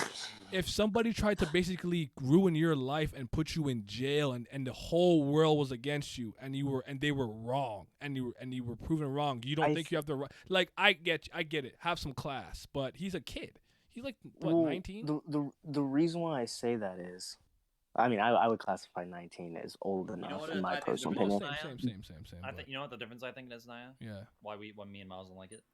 The Rittenhouse thing was politicized on purpose by him and his opponents. If you look at a similar situation with Amber Heard and Johnny Depp, Johnny's not trying to earn points post fucking. He's trying to win in the court of public opinion. He wants people. He's not trying, and all he's trying to do is get the ability to act again. He's not trying to make this an issue about women or fucking or free speech or men none of that. Being disproportionately accused. Okay, I got you. Like when you're politicizing something, it comes across you have an agenda that was ulterior to quitting yourself. Yeah, and again, it's like sometimes even if like you can win in a case of force of law doesn't necessarily mean you were right. It's just that you maneuvered through the means of which the laws worked and you got yourself out. I still think the initial inception of why he did this is dumb as fuck, and the way and for him to and for him to do that and now say things like, even like recently I'm looking at his Twitter now where it's like, you can't infringe on the rights of guns, and I really hate the gun maniacs. They fucking piss me off to no end. Let's talk about that. Because Trudeau upset me when he tried. I'm sorry. Can you guys tell me what the place in Texas is called? How do you pronounce it? Is it Uvalde? Uvalde? How do you pronounce that? I don't even know. You've just say Uvalde. The Texas tragedy, of course, with the children. Like, yes. Rest in peace, everybody. I hope all their families can mend and heal. To me, myself, a little bit, thoughts and prayers. You know, the right to say all to do is say thoughts and prayers or whatever. But like, I think our prime minister used that to just try to gain positive affirmation online for the people of Canada. Because here's the thing. I try to tell a lot of people a lot of times, right? Canada and America are different. We're neighbors, but we're different. We are. Though, because we're in such close proximity, there's no other place I could think of where we have the most commonality and or overlap. You following me so far? Okay. I think guns per capita, we're one of the highest in the world, but we don't have the same level of gun violence at all that you guys have. We have shootings. We have shootings with handguns and all kinds of stuff like that. We already have much stricter gun laws and stricter regulations and checks and stuff like that. Like, for example, let's say I'm a legal owner of a firearm, right? Mm-hmm. and I lose my license because of a parking ticket or something, they will call me and ask me why I lost my license, and they might take my gun from me. It's very strict. As it over should here. be, you know. Yeah, right. And you have to There store should be it. background checks too. Yes, I don't yes. understand why that's not a thing. It is a thing. That's the thing. No, in America. And here it's not. It is. No. Apparently, it is. That's what I've heard. It depends. The universal background ones. I don't know. My understanding is you cannot get one without a background check. Like, could you bypass one, or maybe someone might not do it properly? Sure, but there is legally supposed to be one. I can't attest to everyone's they're doing it, but because people are yelling do a background check, and apparently again I'll get to that in a second, right? But I think. Or wait, no, I think you are right. It's just the background check is pretty trash. Because you I'm know pretty. what it is? Yeah. It's state law variation. Okay, that's what I was gonna say. Like, doesn't depend by state? Because some of you guys have constitutional carry, open carry, concealed. Texas for one, there's definitely one you don't. Yeah. You need to buy one. Yeah, be gone, bot. Why are gunny over people's children rights to be safe in school? That's the thing. No, I kind of hear that. But 1 second. But yeah, but We'll like, get into that. But like, we don't have that issue. Like, that's an American issue. Yes. That's basically what I'm saying. So our prime minister is saying, like, he does this a lot. I don't know if you guys see that. When Roe v. Wade leaked, he immediately is like, women here, blah blah blah. Yeah, I'm like, we can do this. What the hell is wrong with you?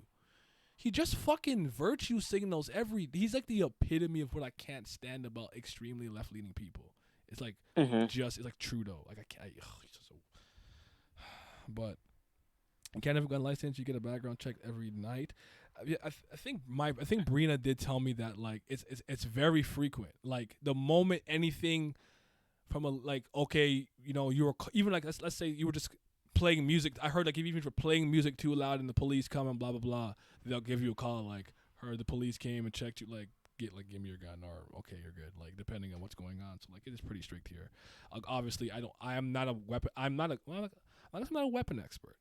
If you want to talk about arrows and crossbows, definitely know a thing or two, but I don't know anything about guns. And I realized how ignorant I was, because a lot of the times when I'm listening to people who really know this stuff, and they're like, whatever weapon that the guy uses it's not an assault rifle or assault weapon and stuff like that. So I don't know. I think there's a lot of confusion, because I don't think a lot of people like okay. So I think I saw something on, I want to say CNN, sorry, or maybe it's NBC or something. I'll look in a second. I'm about to go on YouTube in a second and see go my history, where someone was like, this and that about guns, yada yada, blah blah blah. And someone's like, oh, like, ever used one? Nope, never held. Nope, never held one. It's like, I don't want to listen to you. You never held a gun. Like, I don't want to listen to you. You don't know shit. But yeah, go ahead. Because this is an issue where I don't know where I stand. Cause I don't think I'm anti-gun, but I don't think I'm pro-gun. I have a hunting rifle license. I never use it, but this is when I was a kid. I could get it in Florida. I didn't need to get a background. All it did was give me, like, one of those forms you put down, like, have you ever done this? Like, there was no in-depth process about looking through. They took your word for it. Like, hey, you're gonna do bad thing, won't do bad thing. Here's gun. Yes. Okay. Okay, fair. But I had to go through a training course in order to use it. That was the only, like, they taught you how to use the gun. That is something that I heard Bet Davis say. David say he wants people to do. If you get one, you should be trained. Do you agree with that? I think 100%. I think that's the thing that's always there, at least for rifles. I don't know about handguns, but I think that's only for probably hunting rifles. I'm pretty sure. I mean, but for me, it's like, I could be wrong, but I'm pretty sure. Assault weapons shouldn't be for sale for the public anyway. Yes. You don't need an automatic weapon to defend yourself. You're not living in the Middle East. Yeah. There's a thing I want to find for you guys. I'm gonna find it here in a second, because I really think this conversation. I was really hooked in it. I watched the PBD podcast a lot now, actually, but I thought that a lot of good points were made, because I think okay, so, like, bear with me for a second, right? Because sometimes I don't try to tell people how to think. If you, for some reason, have, like, this fear or conspiracy in your head that, like, the government's just coming to infringe upon you and, like, knock on your door and take away your rights, so you want the ability to bear arms to, like, defend yourself, I get it, I guess. You know, I don't think that way, but I can understand that. But I think. Go ahead. I was gonna say, I just hate the way in which most of, like, the gun owner people engage in the topic of conversation to begin with, where, one, you're not fighting the government with your fucking guns, okay? Like, if the government wanted, let's say there was a war between citizens, we're losing. You having your little AR isn't doing anything. Mhm. They have vehicles. They have units. The amount of equipment they have would just outshine you. That's You're just getting that's dumpstered on. that's actually the This is point. such a dumb That's comparison. actually the point Brina makes, because like I was saying that if you actually talk to certain gun owners, they'll actually double down. They'll be like, no, we need stronger, better, more military grade ones for the general populace. And then she's like, No. and she's like it's like, if you do that, you'll just go tit for tat with the military. You'll just get even better guns. And I was like, no, I agree with that. So And then, yeah, and then also it's like, I agree. Like, I think the only time you shouldn't have a handgun is if you are like you need a hunting rifle or something, because it has an actual purpose, right? I think I hate when people talk about shit like cars. Well, what about cars and things like this, where like, one, there is actually relatively stringent requirement to actually get a license. It actually takes a long time. Online course plus in-person test. Practice this. You have to like.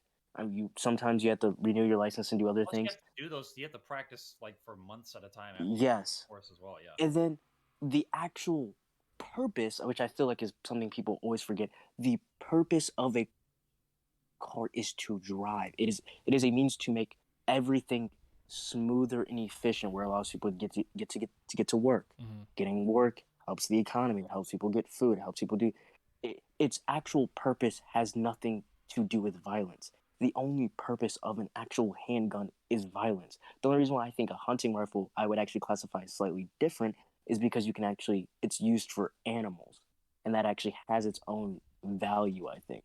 But handguns and shit, they don't have a value other than harming people. It's not the same conversation. It's the same reason why you wouldn't say, well, we should get rid of knives. Well, no, knives are used as cooking tools as well. Like, they have an actual purpose. The There's target of different more sets than knives. You 98%. can get a combat knife, or you can get an actual steak knife. They're different things.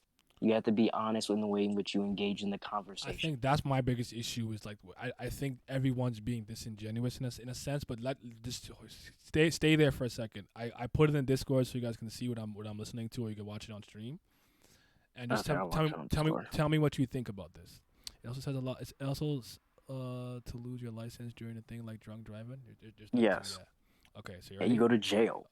Are you in here too, Glam, or no? Yeah, I'm in there. Okay. Back on this. According to Crime Prevention Research Center, gun-free zones, areas where guns are prohibited, have been the target of more than 98% of all mass shootings. This staggering number is why such designated areas are often referred to as soft targets, meaning unprotected and vulnerable. According to Crime Prevention Center, I should probably add some context. I'm sorry. So in this episode, I think she is a Illinois, obviously. Yeah. So Chicago, the girl, she's like a candidate. I think she's very right-leaning Republican, blah, blah, blah. My opinion, the guy in the far left, Adam, I think he's kind of more of a lefty, in my opinion. I think Patrick Bet-David is kind of a moderate, somewhere in the middle. But these two people that they're on the show, and the guests on the right side, are very pro-gun. You even saw him like raise his hands up because they're talking about soft targets and whatnot. So he's bringing up this point, and then we'll talk about it, and then I want to bring up the next point that the caller makes up that I think more in line. I think is a really good point, because he kind of stumped them, and then she does what I think is one of the most disingenuous things of all time. This is why I hate talking to certain people. But let's get to it. Just want to contextualize a little bit. Research Center, only a little more than 1% of mass public shootings since 1950 have occurred in places that were not considered to be gun-free zones. In fact, as Crime Prevention Research Center President John Lott Jr. noted in October 2015, only 2 mass shootings in U.S. since 1950 have occurred in an area where citizens were not prohibited from carrying a gun. Okay, so what do you think about that before I continue? I mean, that makes total sense. Of course, they're going to go to a place where their target can't defend themselves. That's obvious. Would you argue that they're... Sorry, Miles, you answer yourself before I say what I say. Wait, oh, sorry. I have to pee real quick, so let me look at this. Oh. You can continue with the Glam or whatever. No, are you going to go back and listen to it? No, I'm just reading the actual PowerPoint. Oh, okay. Basically, areas that there's no guns or very lax guns are the areas that are targeted. They're called soft targets. So anywhere where anyone's kind of allowed to carry it deters, I guess, people from going there and being violent. Okay, yeah, that makes sense. Yeah. Okay. But do you think that they're leaving out a lot of other variables, like the area? What if the area is full of wealth and stuff like that? So there is a extra incentive to be there because the people there are obviously wealthier. Like there's a lot of things I think that are left out of this, though that makes sense to me. Too. Yes. And also, I'd also say the thing with this thing, which I'm assuming the right-leaning people are going to argue that they need guns in there too. Yeah. We shouldn't need guns in gun-free zones in certain areas of public interaction. Should not need to have weapons there to defend themselves. You're probably going where I'm going to go, where you think the problem is bigger if we need 1 point of entry, 20 armed guards in a fucking elementary school. What's going on? I don't need the Secret Service guard kindergartens across the country. Okay, so we're kind of aligned. We're kind of aligned on that. Okay. Let me get to this next point because I think it's a really good one. Very interesting stat right there, but I want to throw a complete curveball in there. It's still playing in Discord, right? Yes. Based on what Tico just said, comment. He just gave $20 and said, U.S. is the only country where it happens so often because no other country has that many guns owned by the public. Every country has crazy and immoral people, but no other country has such easy access to guns as U.S. Do you agree with him? You guys are quiet. See, they're quiet. Yeah. What do you think about that point? I mean, it's facts. Yeah. Yes. 100%. When was the last Obviously. time when was the last time you've heard of a shooting in Eastern Europe that didn't have to do with ethnic nonsense like in Armenia? And that was like, what was it, 40, 50 years ago? Fair enough. Hold on one second. Being in India, one of the most densely populated places, guns aren't really a topic of conversation as Greg says can't possess them unless they're qualified for a specific purpose. That's interesting. So here's what she does, which is kind of what I think it touches on what you were thinking, Miles, with the car thing. Because I hate this. Because this is the argument a lot of them make. That I'm like, I can't get behind this. I want to understand the pro gun side, but you don't say anything that resonates with me. Even though I don't think I'm anti-gun or pro-gun, I think I'm somewhere in the middle. But that's the funny thing. I'm actually not. I think like having normal handguns is fine. I just think the way in which most people go about it. I'm the same as y'all. Like, yeah, I have no problem if you're walking around with a handgun. Mm-hmm. Why the fuck do you need an M16 on the sidewalk of a city street? An open carry too. Like, why the fuck does Joe from Starbucks have this on his fucking? And I just wanted to. Yeah, go ahead. And I just want it to be one of the hardest testing processes that we have to get. That is all. Okay. I want to make sure whoever has it is good. It's like saying a peasant in the Middle East is just allowed to carry a great sword walking through like a kingdom's hallway. Like, what the fuck are we talking about? There's a reason only knights had access to these things, other than feudalism and also economic income and things like that. But it's like, no, you're not trained, and you're, honest to God, more mentally unstable than these other people most of the time. Okay, now listen to this. Listen to this. Ready? Fucking great. Are you ready for this? Why? It's a pretty good point he's making. So, what do you say? When you look at guns per capita, I mean, United States guns per capita is highest in the world. And then there's this other guy, Mario Frady, says, so here's a question. You think that there would be similar situations with mental health issues considering this background in Europe? Yes, of course. The difference, you can't buy an AR-15 in Europe. Don't they have mass knife stabbings? They do. I want the data here to. They do have mass, especially in UK. Yeah. The data would say that guys, he's incorrect. Actually. Mass knife stabbings. But wait a minute. Versus killing somebody is killing somebody. The weapon used should not be the focus. Yeah. And I think that's like no. This argument does not sit well with me in any capacity as somebody who's been held at gunpoint before and been attacked with knives multiple times. If you have a knife, I'll fight you. You're not John Wick, bro. You're not going to fucking take the knife and toss it in my skull. You're not John Wick, okay? If you have a projectile weapon that I can't even see when you fire it, I might as well be fighting a metahuman. Like, what are we talking about? That I couldn't believe. Like, and when they said mass knife stabbings, did they mean like one person went on a rampage? I don't know what that means. Did they mean, like what I'm saying, or does she mean in the sense that that's the issue they have? That if someone gets hurt or attacked, it's because they use a knife instead of a gun. And I'm like, I'd rather have that problem. You have to come close to me with a dinky little blade. I'm not worried about that. I don't think they're. I could be wrong. Okay, but I'm gonna say I would find it hard to. I think most knife stabbings probably don't even have a high mortality rate. It's probably injured. I would have a hard time What believing even a qualifies guy as can mass pull up stabbing to a. I don't know. That's what I'm I saying. think Let's it say a guy stabbed pulls up more to a than bar I with think a 3 knife. people. I think so. There's no way a That's guy is considered killing mass? 20 people with a knife. There's no way. He would be lucky to get one. There's no way people are being able to like murk Plus all these scores of unless he's people like with a an knife. unless he's an assassin from Renaissance Italy, I highly doubt he's killing 30 people. He's not, and like, yeah, this is an Assassin's Creed, okay? Like, no one's doing this in real life. It's just, there's just no way. And the problem, the only reason they resort to mass stabbings in UK is because, well, we don't They don't have We don't have guns. guns. That's what I'm Make it saying. easier. But I'm like, this is a much better problem to have. Yes. Like if you're stabbing, let's say a mass stabbing in UK happens where only 3 people die of stab wounds. If that same person had a gun, that number's probably getting at least doubled to 6. And I depending on way like, more. Like if there's 10 people there and you only kill 3 with knives, if you have a gun, you're killing more than 3. Yeah, but Especially people, that's what I'm with a saying. knife, you have to get in close. Guns, you just stand there and go pop, pop, bitch. Let's go. Yeah. But that's what I'm saying. Like, people would jump, as Scope just said, people would jump. Like, if there's 10 of us, I'm like, let's just jump the guy. Exactly. Like, if you get stabbed, like, it's you okay might to be get alright. stabbed. Yeah, like, but if a guy has a gun, it's like, we're not jumping a guy. Like, we're just running. Like, Yeah, like, because what are we talking earlier about? Adam asked a question about like why would you need different like a certain type of like you said, like me, I think like, yeah, you probably just need a little revolver, handgun, whatever. Sorry, I'm not my specialty. I'm a belated weapon guy, but like he asked that question and she's like, what do you mean? Like, why would somebody need that type of gun? He was talking about the person who was a shooter at the Texas, I think, and she's like, because it's a gun.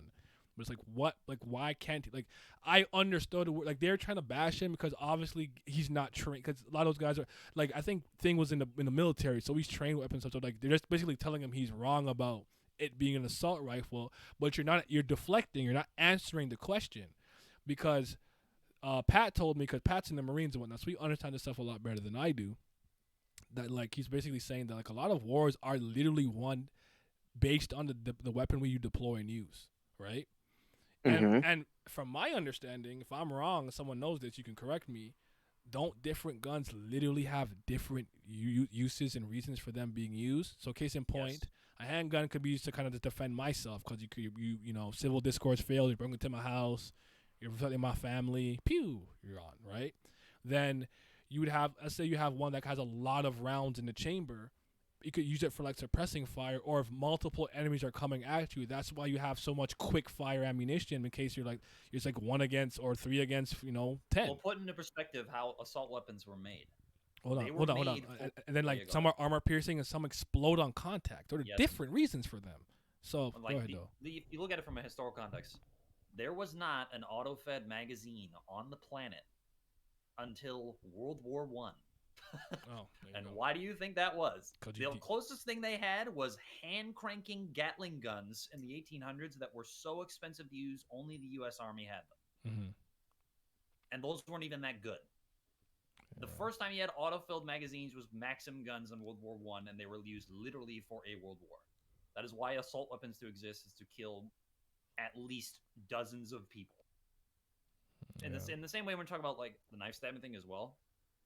There's also levels of why do you have this? If you have a pocket knife, there's a problem. If you're running around with a Bowie knife, like strapped to the back of your shirt, what the fuck are you doing? Yeah, that's completely different. Yeah, I got you. That's fair. And going like, and that's I also like going back to the way I hate the way in which they talk about it. It's like no one's infringing on your right? Because realistically, the goal isn't people aren't taking the guns, right?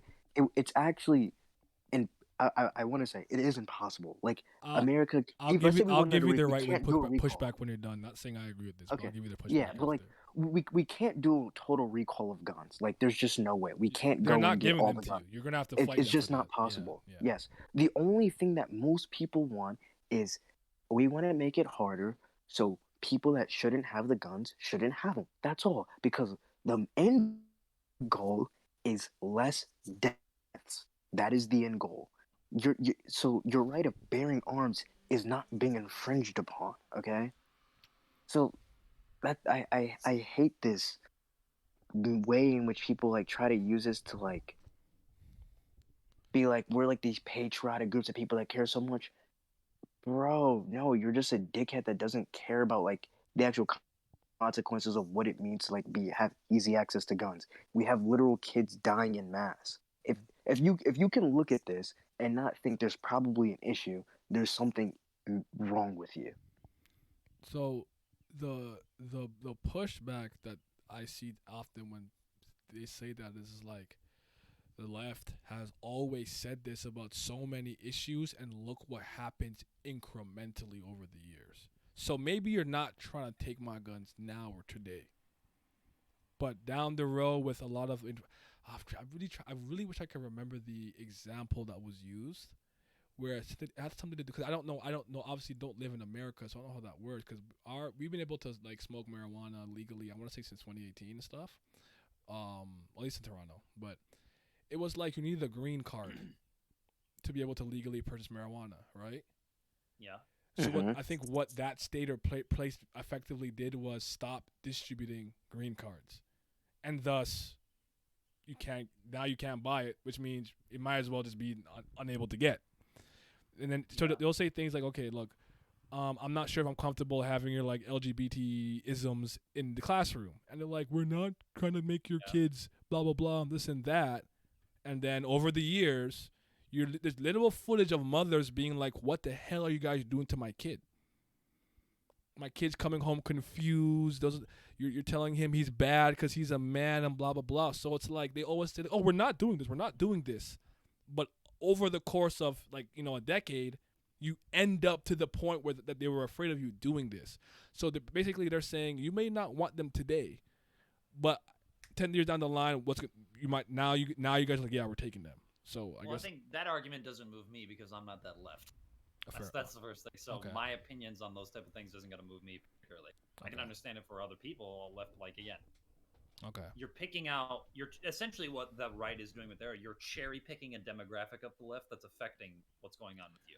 And also want to say this, that apparently, because I guess Karl Marx is supposed to be like a lefty or whatever, and he's the one that said stuff like right to bear arms or don't let them take it or whatever.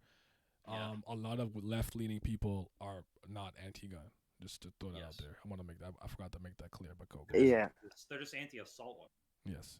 I to me, it's just a slippery slope. So like, I can't really use it. To me, it's just there isn't the only thing that I can say is we can see a specific outcome that is consistently happening in the country. we can see a relative reason for it by comparison of studies of other countries and how they work, why they don't have as many of us, whether it's the reason of the amount of guns we have or the training or whatever. We can look at it, we can see. The fact remains that we have not yet taken the necessary measures at all to somehow hinder the rate at which people are dying at shootings. Endless debates. Yes. So whether or not that could happen, I don't know. But all I do know is if it could reduce the amount of people being killed, then I really don't give a fuck.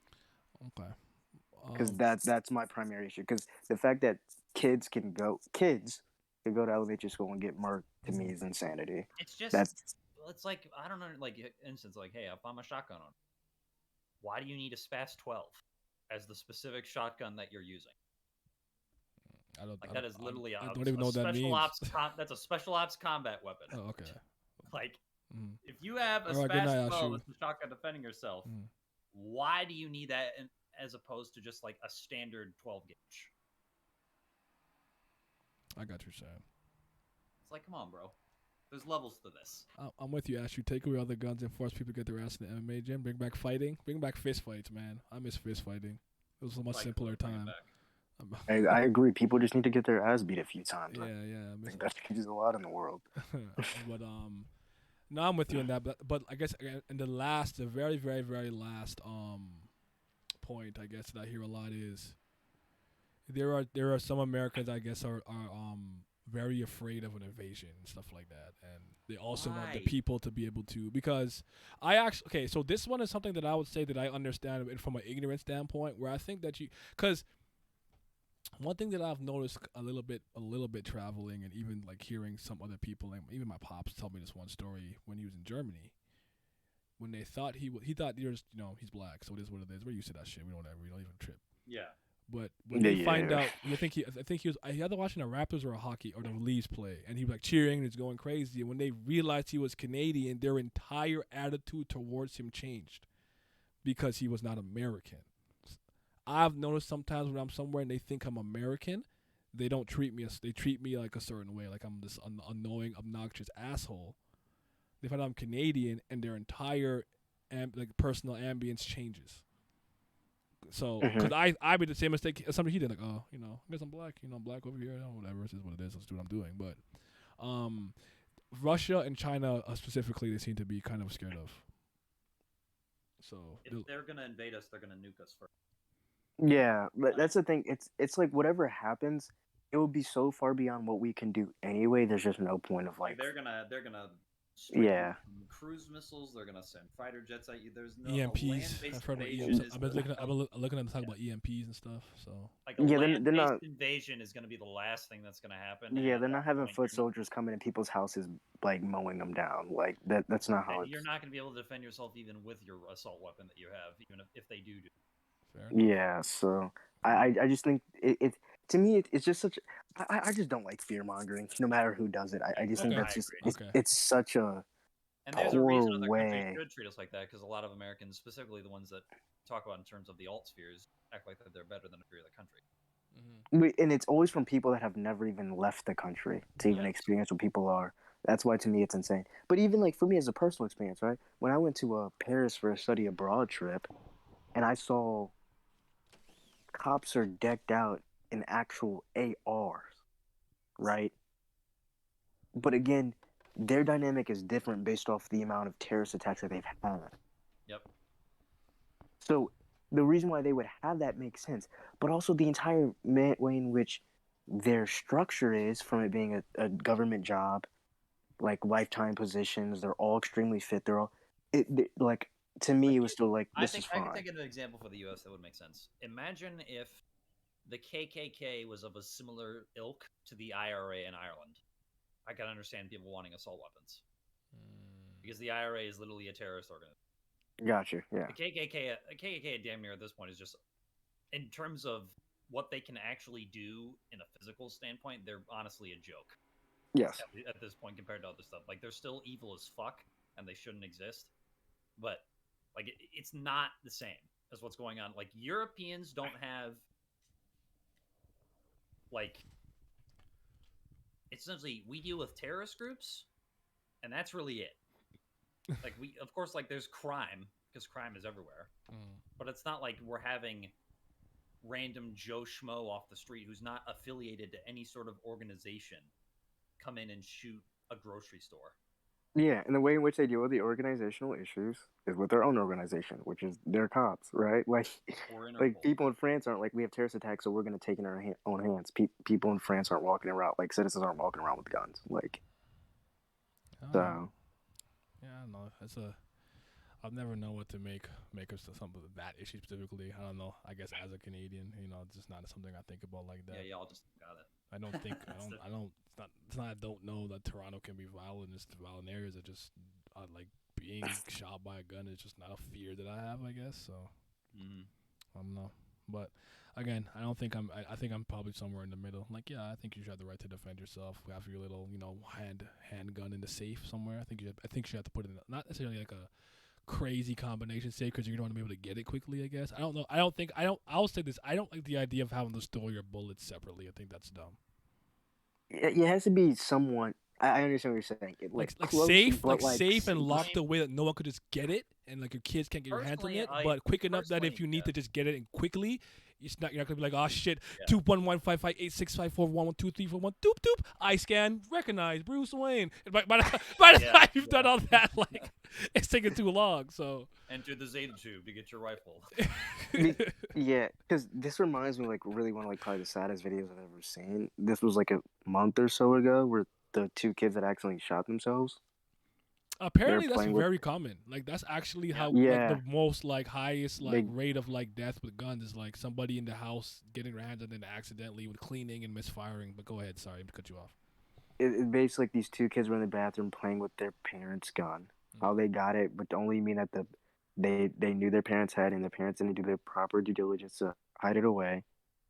I don't think they didn't know that there were things in it. 'Cause I think they had to say like, "Are there bullets?" And then the girl accidentally shoots herself in the head. Holy. And then her cousin grabs a gun, and I don't know if he did it out of fear or also by accident. He then kills himself as well. Thought he. Oh my God. Maybe he thought he was And in then so the much parents trouble. couldn't get in. Yeah, and the parents couldn't get in because their bodies slumped and blocked the door. They were even struggling to get in. But yeah, it's really sad. But like again, that's why like these things are dangerous. We have to have the right requirements so like we can like make it a safe use. And it should be like these things are like last resort options. And I don't think most people understands what that means. Like a gun isn't the first thing that you should be going for anytime something goes south. That's not how this There's should that work. too. You have to practice proper de-escalation. I've always said Yes. that. Like, don't just. Oh my God, you're yelling gun. Like don't do that. Yeah, it's like if you're thinking like if you're a soldier and you're like, hey, am I confronted by this enemy force? Let's automatically WMD them. Then they'll be like put into submission. Yeah. That's not how that works. Yeah, it's just a very poor way I think of looking at these because and I think this is kind of like the issue. It's just kind of like the way in which like we have so much access to media now where like everything is a statistic. So when you see things like 100 people died, some people can look and say that's not that many, but it really is. like on a global, like it's kind of like what I say with like people who are part of the alphabet community. They're like something like 0.6 to like 1% of like Earth. But still, when you hear like an attack happen, is like 83, blah blah blah. I'm like that's not. I don't like that. That's a lot. But yeah, that's a lot. when I think about it, the comparison, I guess so I understand. Yeah, it's kind of like what I say about like driving. Like if you like what the example that I heard, like if you drive close to somebody, like you always drive really close, like I had like a handle, I'll stop in time, it just takes one time, one you mess up once and you were wrong, just one time. Yep. Yes. It just takes one crash and you were wrong to be driving that way. That's the thing with yes, they don't really de-escalate situations. They don't. I will actually argue a lot of times here it's kind of similar, but it depends on the area and stuff like that too, because I guess they'd be scared, but I guess I did want to transition to another part of that, and then finish up with something I think is a little bit funny, and then I can wrap up. But Okay. but finish yeah, your we finish. get But funny now. yeah, but finish your. It's funny, but it's kind of I don't know. I mean I think it is, but I was just gonna say I think this kind of comes in. I forget. I think there's what like 5 levels or certain like levels of like in psychology of like I want to say awareness, where like one is like seeing yourself, and then you have like the physical seeing where kids can't like perceive like physical things from a different perspective. And then you have like the mental aspects and certain things like that, where it's like if you can look at yourself right and realize how complex your individual life is to the connections with people that you've made, your own thoughts, your own experiences, you should be able to do the same and look at every other person and say it's equally as complex as mine. okay. So if you can look at yourself and say my death would have this great of an impact, I don't know why we can't look in the same vein of like, oh, this like little pizza shop got shot up and 4 people died. That's insanely a lot. That's a huge loss. But like people don't view it that way. But also, I guess the context with that is like, I'm just gonna get pizza, dude. Like what? Like I'm so innocent, possibly. For me, it's like I don't understand why people want modern day America to be the Wild West again.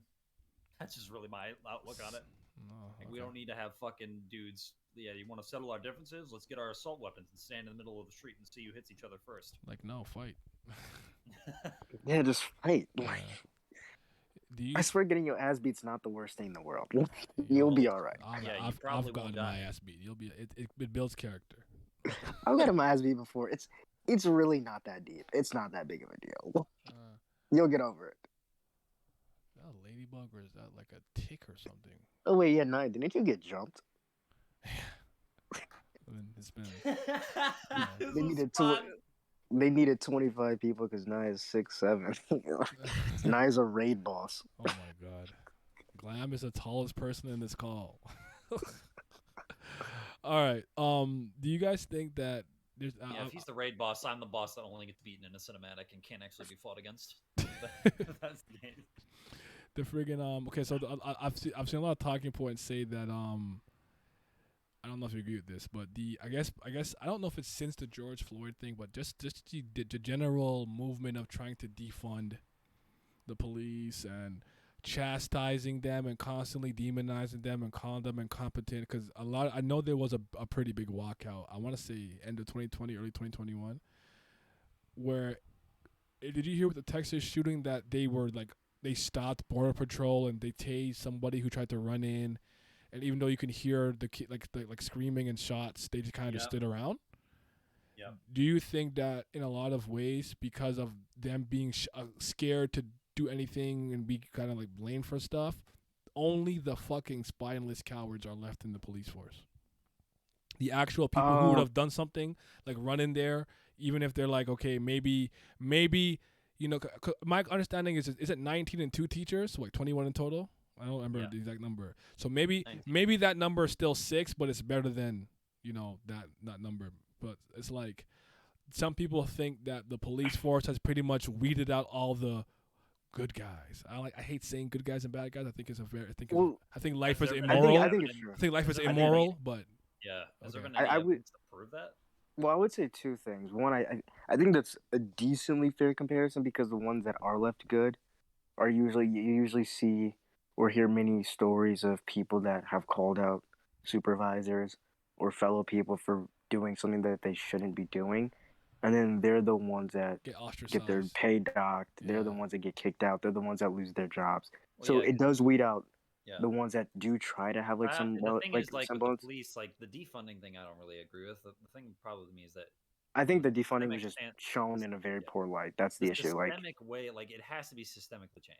Like if you want to argue corruption or all this other kind of stuff, sure, whatever. Like I kind of agree with it in a certain sense. I would say what profession doesn't have people in it for the wrong reasons, you know? Yeah, that too. But like as well, it's like most cops that I just see as a regular person look fat, untrained, and not in shape at all.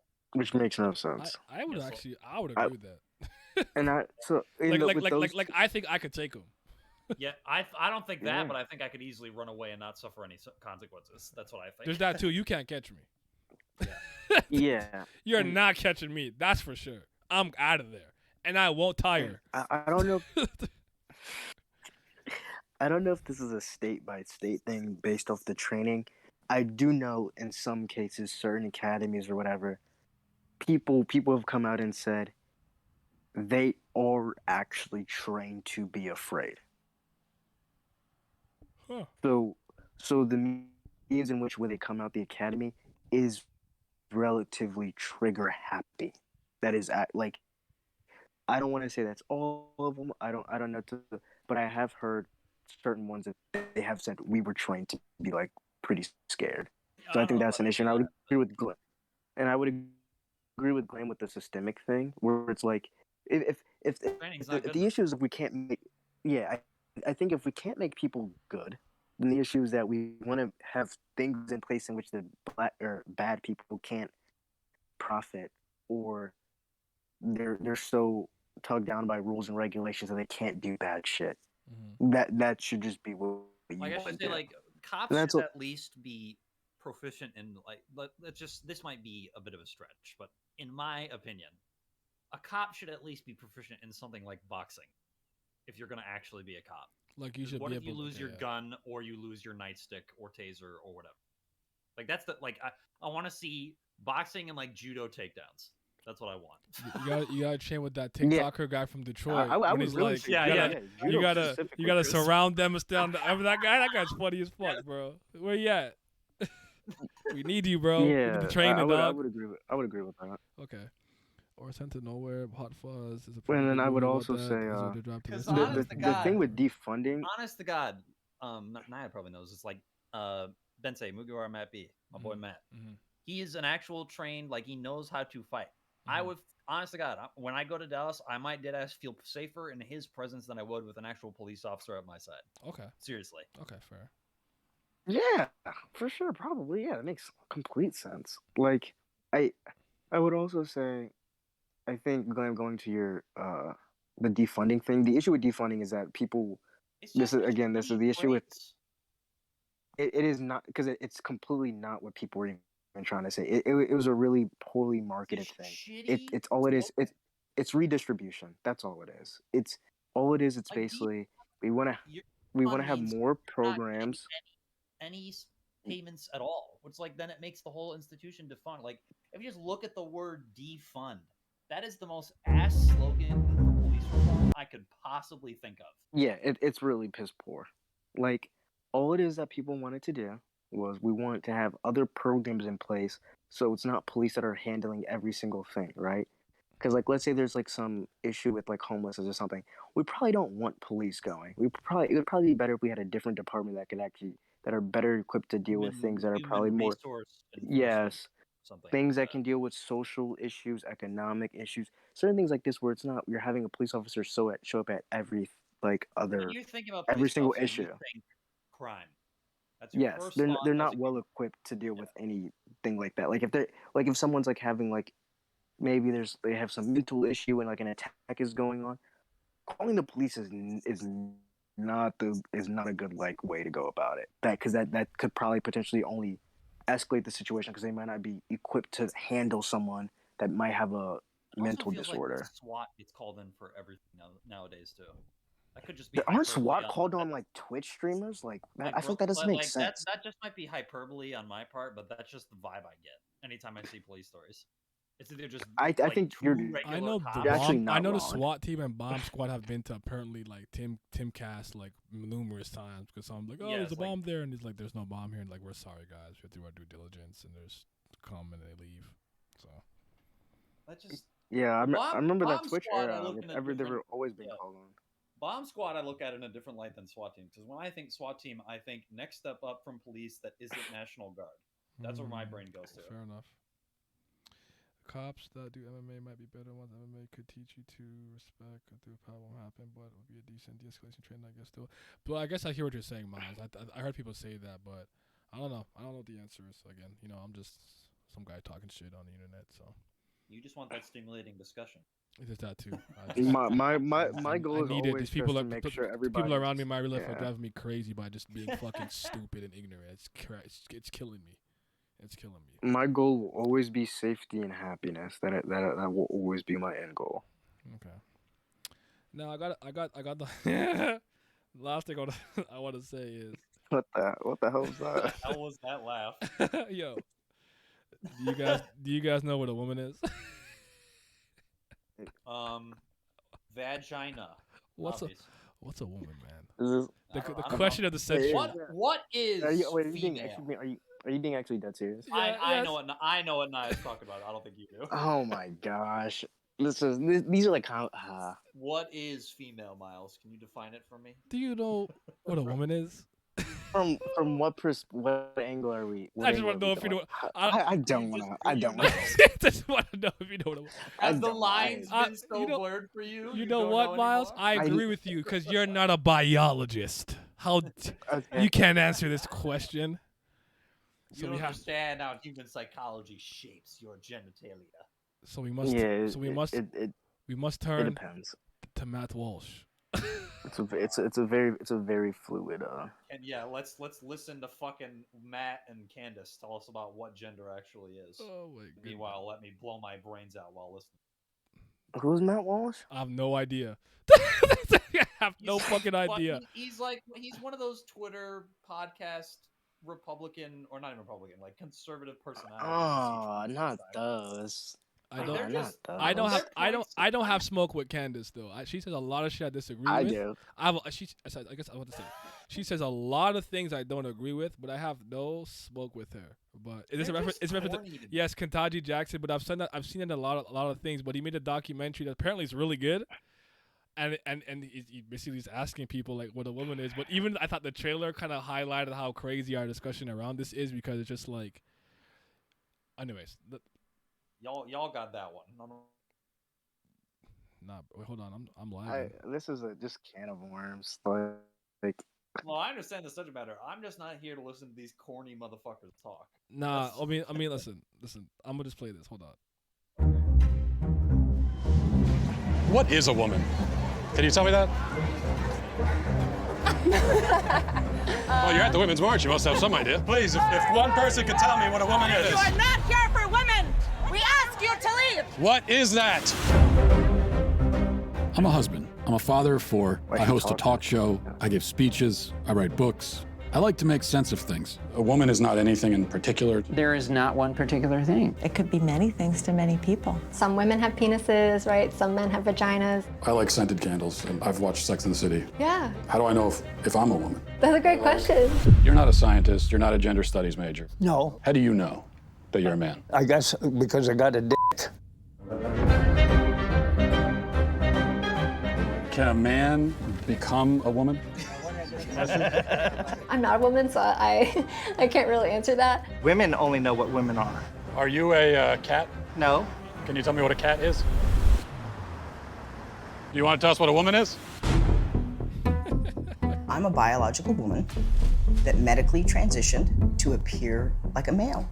I will never be a man. And so they go on the internet and they're told that all of their problems will be solved if they become a man. So you worry that there could be a sort of social contagion element of this? A teeny tiny bit, maybe. It got me at 42. Your child doesn't have a chance. And you're affirming it with hormones that have never been used in this way. Puberty blockers, which are completely reversible. Completely reversible. One of the drugs used is Lupron, right? Which has actually been used to chemically castrate sex offenders. You know what? I'm not sure that we should continue with this interview. So you don't want to talk about the drugs that you give to kids, or? How can they be removing the healthy breasts of 15-year-old girls? There are masculine girls. There are feminine boys. What are we going to do about that? Carve them up? How can this whole thing be happening, Matt?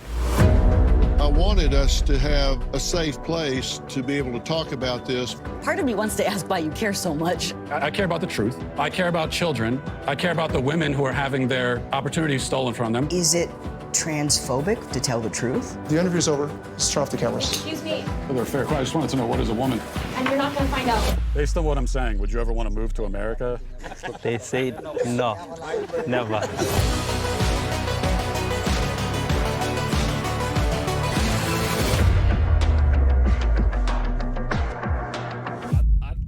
thought the shit was funny. I hope you enjoyed it a little bit. We'll see when it comes out. I like this part though. This part killed me. Answer you should be able to provide is, what exactly is a woman? Well, for me, it's actually a really simple answer, and that's a person who identifies as a woman. But what are they identifying as? As a woman. But what is that? As a woman. Do you know what a circular definition is? I do. It's sort of like what you're doing right now. A woman is a woman. I'm sorry, that was just funny to me. I don't know. I just thought it was hilarious. I had a great time looking at that shit. Oh my god, I just laughed. I don't know. I'm gonna watch it when I could put the straw hat on. At some point, I'll watch it. I'm like but like, what? Yeah, that was just like. By the way, the drugs, AR medicine, are legitimate medicine given to kids with hormone, which is no different, and adults. I don't listen, man. I'm not here to get into it. I just thought it was funny. I saw it this morning. I'm like, what the hell is this? So. I heard, apparently I'd seen something like, oh, we got a D something S attack. I don't know, something denial of service attack. I'm like, what? What for what? Like, what is a woman? I just wasn't ready for that. It gave me a good laugh and a good kick out of it, because I do think our discussions around this stuff is so very volatile. No, it's not. That's not even my problem. Well, that's true, but my problem is people aren't being honest. People are saying what they know won't get them in trouble. And that will always be my issue with the current way of our world. You're de-incentivized to be honest, and you're incentivized to shut the fuck up and comply. And that has been my biggest issue with a lot of things. For example, case in point, right? Let's say I was some extremely incredible, popular person or whatever, and there's an issue that comes up, and I just happen to say the wrong thing. I'm not going what the general establishment wants. they'll attack me, shame me, call me all kinds of names. Actually, I've had this happen to me before, and I thought what I said was very normal. If someone died, maybe not tap dance on their grave. That's probably not. That's pretty distasteful. Kevin Samuels was Black Hitler, and you're just as bad as him. Okay, I guess. Like, that's my problem. We can't have a discussion that way. It's very Black Hitler is crazy. I was just about to say, Miles, Black Hitler is fucking crazy. Yeah, that's like you can like video is still up. You can look at my comment section. They are not happy with what I have to say. Why would we say like? But that doesn't even. You know make Hitler. Any sense. You know Hitler. This is the black version of Hitler. Like yeah, you know what? Hitler, one of the most racist motherfuckers on the planet. The guy, you know the guy that killed millions. Yeah, this guy, Black Hitler. Yeah, that's the guy. We got our guy. Yeah. Yeah. Like what? let me find where the Black Mussolini is next. Because at the end of the day, like, I don't like. I don't even care. I for the most part, with this, I'm like, leave the kids out of this. They don't have the foresight to think long term enough to know how this is going to affect them enough. And my biggest problem is they don't show. It's kind of like I say with like what happened with cigarettes at the beginning. Did you know some people thought cigarettes were good for you? There's a thing. Yeah, when they first came out. Yeah, people thought they were being healthy by smoking. Like they will lie to you about this type of stuff. Is my point. Like it's been proven. So my issue is leave the kids out of it. When they're old enough to truly understand, they can make a decision for themselves. And secondly, there's one I forgot the second point. That's crazy. Oh, you need to show the side effects. So my problem with this conversation is everything surrounded around like transitioning and stuff is just great, positive, good. You're the best. Oh, go you. Show the detransitioners. They should be their voice should be equally as powerful because a lot of them feel like they've been manipulated and tricked into something when their issue was like I was depressed, I was uncomfortable in my body, I had anxiety or something like that. It wasn't body dysphoria. But you get some positive affirmation on the internet and you're part of this community that's uplifting you. You kind of get caught up in it. You feel what I'm saying? And I think a lot of them. Remember the guy who said they got me at 40. You has no chance. That's my issue. I think I've heard this, which I think is interesting. It goes kind of what we were saying, where it's the ones that are trans know they're trans. It's the ones that don't know that are the ones that you have to more so worry about because they may now be put in the category of the ones that do know, and that's where a lot of the issues can come in, right? Which is kind of what you're saying. The entire problem with this entire discussion is that this is extremely new. That's true. We don't know everything yet. We don't have enough studies longitudinally of years of how certain things affect people, how things are going. It's so new, so it's just hard, and it's extremely volatile because anybody can get mad at anybody for anything. Woman as a woman means gender expression and biological sex. It's a very hard discussion. Sometimes, on opposite ends, it's not circular thinking. It's just non-binary model of gender. Sex is also non-binary, given that intersex people exist and make up 1% of the human population. I don't know if that made sense to me. Hold on. Woman as a woman means gender expression. All right, explain that to me. Then I don't know what that means. That didn't make that's not a sentence that I understand. I don't know. I don't gender. I don't know. So basically, the two trains of thought are basically there's biological sex, which is what you're born with, right? XY, YY, or XY and XX chromosomes, right? Okay, I know that much. And then you have gender expression, which is the gender you socially go by in the world, right? So. Yeah, you can it's kind of like you can be whatever you want despite your thing because there is no, I guess you could say, total package in the manner in which a man or a woman Miles should has touched act. upon an area that's going to make people go, huh? Right, because I would say the argument's that everything is socialized from the initial inception of how humans were. Yeah, so it's gone down this road that we kind of accept a specific fact about how men should act, which isn't necessarily the case. It's just how we've been doing it for so long that it's just treated as normal. Did that make sense? Is this everything is a social construct? Kind of. Ugh. Kind of. A bit. I'm so tired of people denying my biology, man. No one taught me these things. I'm just this way, but bro. That's the issue. But that's the issue. It's not denying your biology. Yes, it is. Because they're separate. No, that's the whole point. What's separate?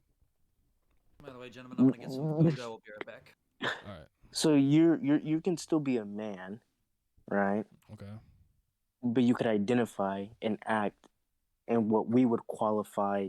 You're still going by the confines of what are already existed of man and women, but you can now move along this sliding scale if you choose, but you could still be biologically a man. Does that make sense? Because there are some trans people that don't transition, right? Mm-hmm. They're just socially, I identify as a woman, but I still want to keep my male parts, right? Yeah. So that would be something that you're looking at. So biologically, they would say I'm a male biologically, but my gender expression, how I present myself to the world, and how I view myself to act in social situations is feminine. It's a woman. So you can't just be a girly man. Some men are feminine. Well, there some will be women are masculine. Levels. That's the whole point. There's levels. It's a scale. It's extremely fluid, right? Like you have some people that do the drag queens. You have people that identify as women but don't transition. You have those that It's entire fluid. That's the whole point. It's extremely fluid. There is no one shoe fits all for anybody. That's the whole point. I think that's dangerous. That opens up too many. I don't think so. I think it opens up too many floodgates. Because fair enough. Hold on. I think they're. Wait, hold on. By the way, the drugs and medicine. Hold on. I think they're screening and talking to psychologists involved, which is different from smoking. There are plenty of safeguards already. But a lot of the detransitioners have said that. I think one of them said that they literally negotiated the dosage of estrogen and they didn't fight back. Like, again, I can't vouch for all these stories being true. There's just enough out there that I think disprove the general narrative, where I think an honest discourse has to happen here. You're both right. You're both right. Ren is right. I think in certain aspects, the thing is, I don't think there's any actual stringent, like this is a universal national requirement of how we're doing each case, right? Mm-hmm. But I think the general consensus how it's done is there has to be a total understanding of three parties in the situation, which is the child, the parents, and a psychologist. But there's instances of schools and stuff not telling the parents these things. I think that's a completely different thing, and that's hard because I think you can make arguments for both sides, because depending on the situation at home, what if it's dangerous for the kid to even have said conversation with said parents? Okay. Oh yeah, it's the parents. Should the school tell them? Do you see what I'm saying? Yeah. So it is a hard thing, and even though I think the psychologist, parents, and child thing, I think it does probably create a huge level of safety nets. The issue, though, I think if you're from a psychology perspective, I think you have to also look at is, can the parent also influence the kid when you're not there, right? So the issue is that I think some people can say, which I don't know if I would argue against her for yet, is these aren't fully three separate parties that are coming together to make the decision. It's more so you have two parties and the third that's being affected by the decision, but this party can also be impacted by the thoughts and processes of the other two because of their age. Does that make sense?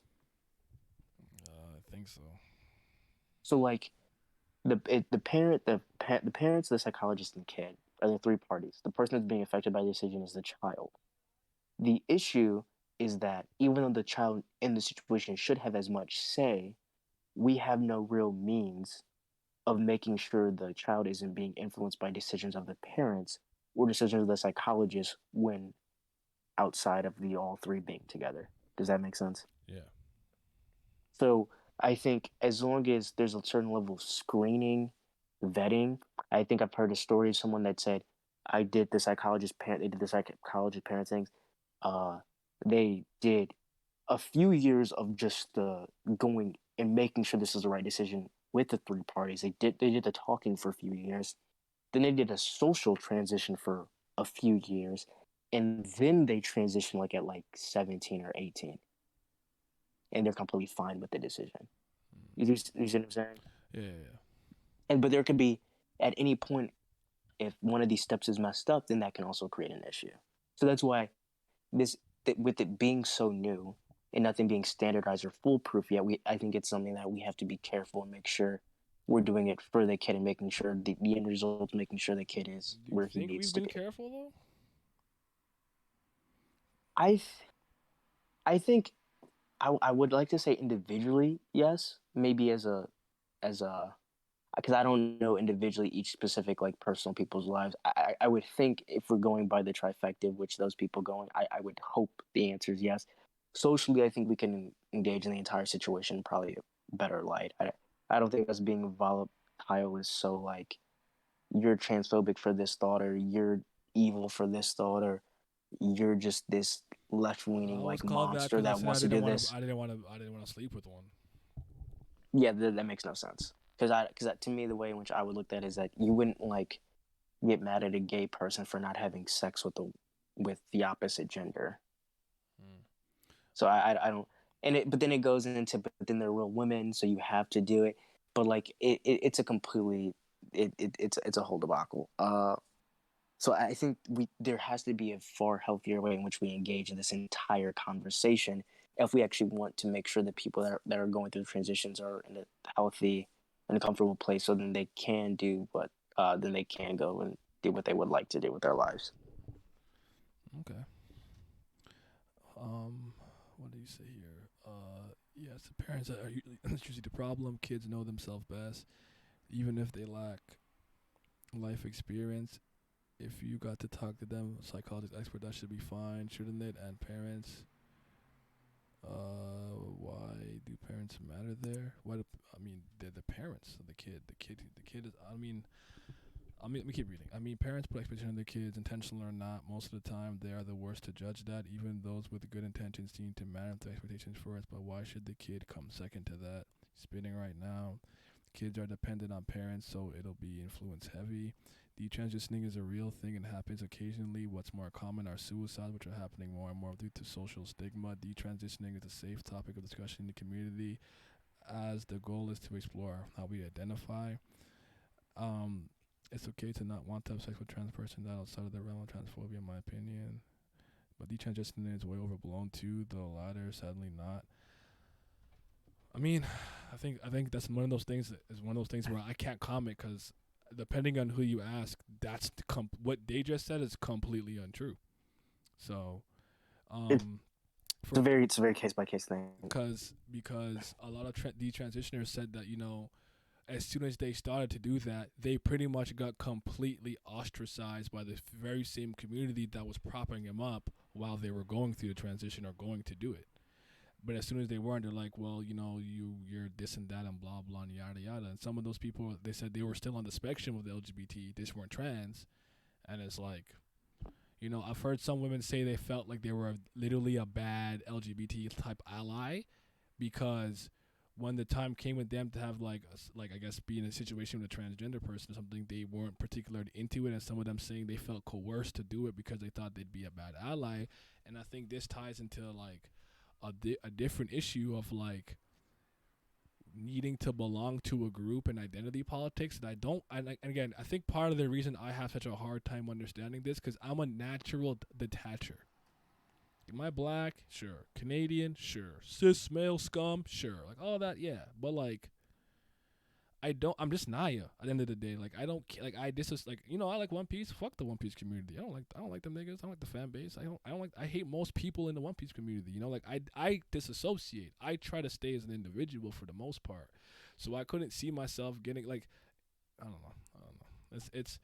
It's a tough discussion to have, but I would say that kind of just strong arming biological male into women's sports is another problem that I have. I don't think that's careful. I don't think they thought about that long enough and hard enough. I think they passed legislations and stuff like that way too quickly. Because like you said, this is so new.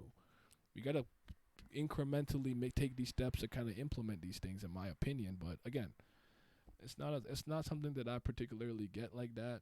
I have tons of transgender friends actually, but they're all just all they tell me is they want to be left alone. They're tired of being highlighted in every single news articles. Like I want to live my life like everyone else. Like kind Yes, of it's because they're Mhm. they're kind of going. I feel like with the way in which any marginalized group has been, as I think we can agree, as being black people, where it's they're the difficulties that now they face in life are being used as a ploy to gain more power or political influence or social influence to get a specific thing. Yeah. Where the way in which their issues are being dealt with isn't to help them, it's to help other people that have no actual connection with the people that are being marginalized. And I think that's the issue.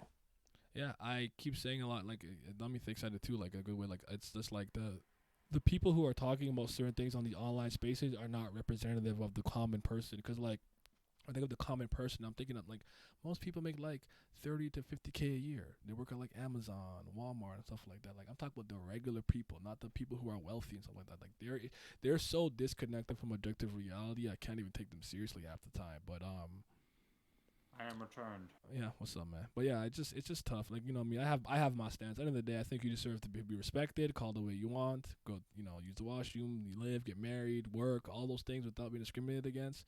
Just think there's certain things we got to be careful about how we implement it because it can become dangerous. And I personally am not okay with biological males competing in females in women's sports. I'm not okay with that. I don't like that. And I am an athlete. I understand how sports and stuff, really competition really works. And hearing disingenuous arguments like some men are taller than other men and blah blah blah and yada yada, I'm like, bro. And it's and in my opinion, it's the people who have never actually trained hard and to have to compete in any meaningful competition, whether it's televised or not, who are saying these things. You're on your computer clicking away like I can't take you seriously. You've never actually trained hard to compete at something. You don't know how it feels. And that's a big disadvantage. We even do this with like certain sports. We separate it by weight class. Fighting somebody who's like 250 pounds pure muscle as a 160 is, yo, you know how hard you're gonna get hit? Like it's just like science at some point. But again, it's not that they don't deserve to play sports or anything. I want them to, but we gotta figure out a proper way to do that. I'm not a fan of the Leo Thomas shit. I hate that. Because if my daughter was one of those people, I would be livid. So that comes from the point of oppression, though, and why some can be zealots, some are just scared, some are in the group. Also, Twitter is deciding.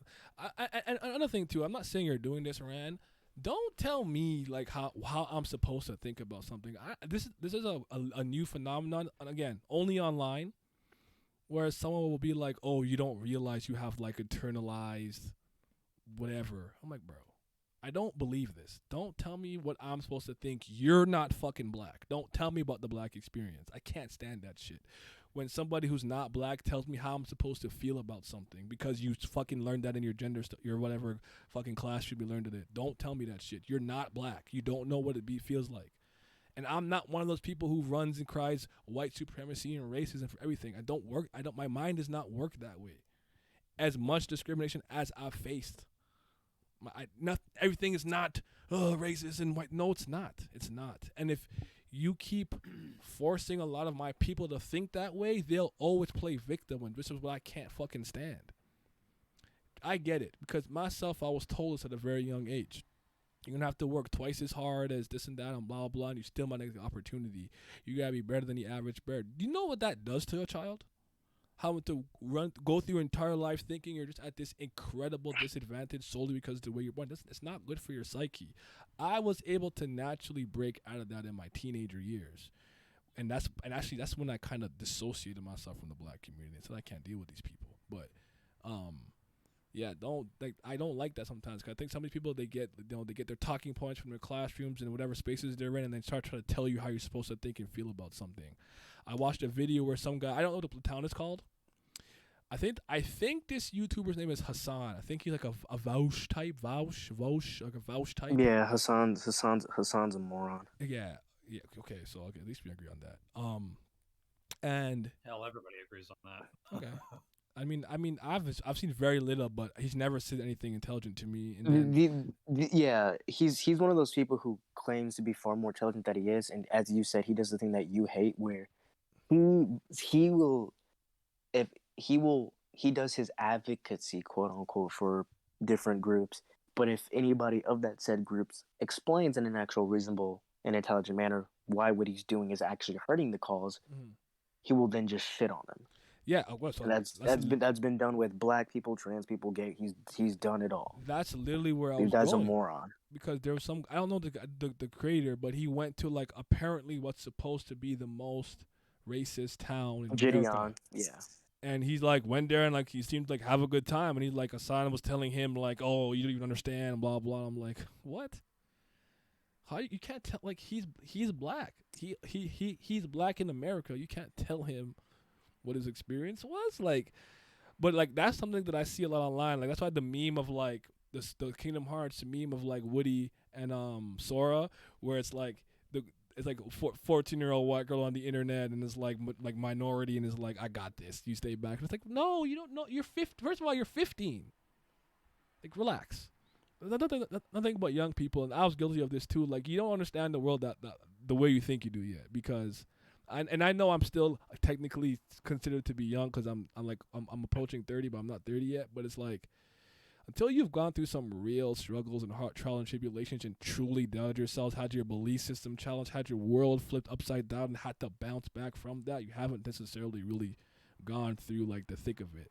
Because I'd personally argue a lot of the ways that you think right now, Miles, or like some of the people in the comments are thinking, were like, I used to be super, in my opinion, a lot more progressive.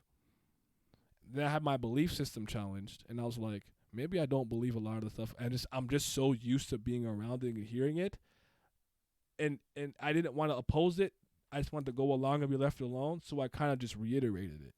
But I realized when I was challenged properly, I'm like, there's a lot of this stuff I don't believe, or my thinking on it has shifted to a certain degree. That's why I always say I realized I'm a lot more conservative than I gave myself credit for. I'm not a conservative. I don't lean in any right or left or anything like that. But I didn't even know that because, I would have told you, Ben Shapiro's a bad guy and all kind of shit like that. And I'm like, he's just a person with an opinion, just like everyone else. Whether or not you like him or agree with him. I don't have a problem with Ben Shapiro. He said a lot of shit I don't agree with. Again, a lot of shit he says I don't agree with. But it's his opinion. He's one man. He's allowed to have it. Free speech is out. I'm a fan of free speech. And this might sound fucked up. As a fan of free speech, that means hate speech is okay. I don't like censoring stuff because the moment you do that, it's a slippery slope. When do you pick and choose when to do that kind of stuff? If someone is spouting racist rhetoric, why don't we just be like, we rebuke that, reject, bad, no. That's all you have to do. You have to listen. Again, freedom of speech doesn't mean freedom of consequences. I've always thought that. That's my opinion, though. I agree. I think it should be free, and if you say, I just think it should be free, and if you say something to the wrong person, then you get your ass beat. I think that's totally okay. Exactly. It's okay. Call some black person anywhere and he stomp you out, deal with it. It's your fault. You gotta be smart with what you want to say, man. That's man. That's how all. Not a black card. You gotta be careful how you discuss. But yeah. Yeah. So I don't know. Anyways, world's crazy. A lot of things are happening. You know what I'm saying? But yeah, I'm definitely not a fan of like that's like me like telling a trans person how they're supposed to think about something. Like no, they're not a monolith and stuff like that. So it is what it is. It comes from a point of impression though, or some can be. Oh wait, I just get that it very much can add to a bad mindset. There's no excuse, but it's a factor that people on Twitter aren't really. Yeah, it's true. If it's one thing that I realized, just kind of like, cause like this is why I'm such a fan of telling people like I understand internet being online, but you gotta go touch grass and to see the sun and talk to regular people. It'll just like I think sometimes online even I can be like. It's over. The world's ending. The apocalypse is coming. I'm black pilled. I'm a doomer, and it's like about something. Oh, it's not that bad. It's fine. I'm sorry. I was tripping. Like it doesn't. I would say since 2016, there's been a bit more overlap. It's bleeded a little bit into real life, but it's really not like real life is not online life. I promise. Like you go to the regular person and be like, the red pill community. They're like, what? What is that? What are you talking about? Like these are not things that are known to most regular people who are just out there working. Like Twitter is not a representative of what the world is thinking, and I think Netflix learned that the hard way with how much money they've lost. When a lot of these companies they say go woke, go broke. I think a lot of them are learning that because they think like 2,000 accounts are quote tweeting them, this is racism, we need more representation, blah blah. But it's like, what do the people who are actually just like regular watchers who are not involved with that just want to see? A good ass show that's not telling them you're bad for being a white man. you know. So, oh no, keep that in mind. This was good. I needed this. I fucking was so irritated this morning about the election. You guys got any final words? It's let's make sure people are comfortable and can be happy with themselves and go from there. So I just think we just have a lot of issues. I think, in our respective countries, and I think we need to do better to engage with to make sure people. We need to stop politicizing everything for power and gain and clout and just talk about these things earnestly, like for real. Like that's all I ask people to do. I might say something that every cell in your body disagrees with, but don't just yell and lash out and unga bunga. Just talk to me, man. Like I'm a very reasonable person. Unless it's like the Celtics or something, but other than that, like I'll be rational. I'm not crazy. Like I'll let you know if I'm being irrational. You know, like I know what I am, but luckily I'm not as bad as I used to be. I used to be one of those really raging people. I think a lot of us get caught up into that at some point to some degree, unless you were just really raised super conservatively. You know what I'm saying? So yeah, it's amazing what can be solved in a simple conversation. You'll be so surprised how much common ground you can find with somebody you don't even like. Like, oh shoot, like, it's really cool. So you gotta be able to have civil discourse. I think that's one of the things we've lost the ability to do. Cause just like, okay, this incident happening, ban guns. Okay, maybe let's not jump to conclusions. Oh, so you think you're a bad person? You want kids to die? Like you can't have a conversation that way. So because I want to think about all the variables instead of just jumping to doing this one thing. Now I don't care about the lives of the youth. That's what kind of world is that? You want to live in this world where you can't talk it out? Like Matt Walsh, don't know who he is. Maybe he's a bozo. Maybe you're right. Glam, I don't know him. But is this documentary such a bad thing? He's asking a very simple question that, I don't think he's doing anything. I don't think he's doing anything wrong. Just what is a woman? You know what I'm saying? Yeah, and it goes back to your point. I do think it's exceptionally. I don't think you can have any type of belief if you haven't ever challenged it. Because then what is it? Why do you have it? If your belief system's never been challenged, I can't say that you believe in it. Yes. Because it's never been challenged. A lot of people stay in an echo chamber of ideas and thoughts and stuff. And you have to be willing to have the hard combos. It's gonna be okay. It might make you appreciate what you like more, if anything. Exactly. Don't be afraid that you're gonna if you're afraid that a conversation can make you lose belief, then the belief was never strong to begin with. You're just very used to repeating it, because I think one of the things that I noticed with, I guess I'm gonna say super progressive left leaning people, not necessarily just because you're on the left, because a lot of people most people I know are left leaning and they're very reasonable, but it's just like, I can ask a simple question and it completely derails their train of thought, and the question is very simple, because I've had this issue with people in my life where someone be like, yo, man, I'm so tired of these women being super toxic and this and that and blah, blah. I'm so fucking tired of this shit. I'm like, can you give me an example? Crickets. Tumbleweeds. Like, you said that shit with your chest with so much vitriol. I asked you the simplest question. Example. One example. Women! Like, shut up. I can't stand when I ask someone a simple question and they can't answer it. And you just said what you were saying with your entire chest. It doesn't make any sense to me. So a lot of times I'm having a conversation and so I'll be like, okay, no, I don't think it's bad for this to happen. I'm like, why do you think that? No, it's bad because okay, but why do you think that? Crickets, malfunction, short circuit brain. I don't know what to do with that shit. So, anyways, but yeah, it's true. A lot of people do get stuff out of context. But here's my problem, I guess, too, is the last time I keep finding the last thing to say is, at what point are people going to take it upon themselves to take some agency in their own lives? Like, you just believe anything you see on TV or on the internet or something? You don't ever research? I'm a skeptic. I think I'm too skeptical. Someone could tell me like, oh yes, this and that, blah blah blah, and as you're saying it, I'm looking it up. Like I'm looking up as you're saying it. Like I don't believe shit that I be seeing and saying that easily. It's not that you're not telling me the truth. Yeah, I do that all the time. I gotta know for sure, and I don't understand why people are incapable of researching. It's just like I'm mad. I don't even know why I'm mad exactly. You I'm like like one guy like, so what is like, okay, like what's a woman, like, what blah, blah, blah. So what is a woman? What do you mean? Like that guy got asked a simple question, and because I don't even like, I think he just says this to like be left alone because he thinks like, oh, no one question it, like this is the talking point that's gonna get me whatever. So like you said though, Miles, it's not a loss to me that this is still a very new concept we're trying to implement into our society in a way. So I think it gets worse before it gets better type of thing. Because I think about what Brina said to me about the concept of being a young adult being relatively new, and I'm like, I never thought about that.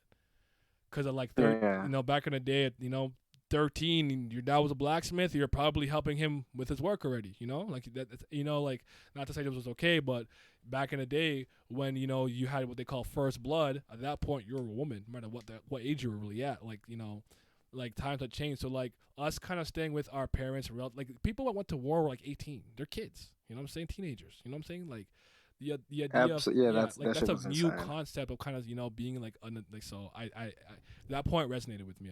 That made sense to me, but again, I have my hard stances though for some of these things. I think it's still gonna. I think the direction I'm positive. I think it's gonna be fine. Yeah. I think it's kind of like how it always is when like marginalized community kind of gets its lighting in a group or like country or whatever, where people are very volatile and like look at these people like they're the devil, and then they come around and they see like they're just normal, they're just chilling, and I think it'll be fine. Yeah. Because I don't know. I really like. It's like one of those things where it's like some of these things like I don't care about them. Because like, what do you mean you don't care? Like, I really literally mean like I don't care. If you're somebody who's into the same gender, what in the flying fuck does it have to do with me? What you go and do at home in your free time or in the bedroom? I don't care. I'm fine with you having all the same rights and shit as me, but like my problem is to be like, don't try to force something and force something upon me, like telling me I'm transphobic because I don't want to sleep with someone who's trans. Like what? Well, first of all, I don't even like that word. Because I understand the English language pretty well, so I know suffixes and prefixes. So I'm like, phobia? I'm not scared. That's fear of. I'm not afraid. Like, I don't know. Anyways, you have any final words, Lamb? Big Al. He doesn't. He's not here, is he? You good? I said, Big Al. You got any final words for the people? Oh, nah. I'm good. And you're good, Miles? Treat everybody with kindness, and let's make some positive change in the world. This weak shit, man. Fuck out here. Don't take my guns. I'm joking. But yeah. Just think. I do my best to just try to sometimes speak sense to certain things here. Just think. Research.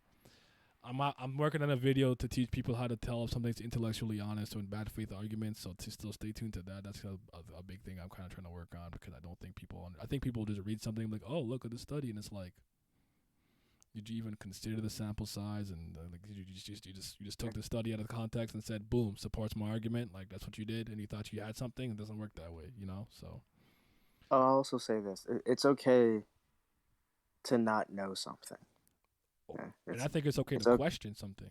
Yeah, it's okay if like people are coming to you with topics and you don't.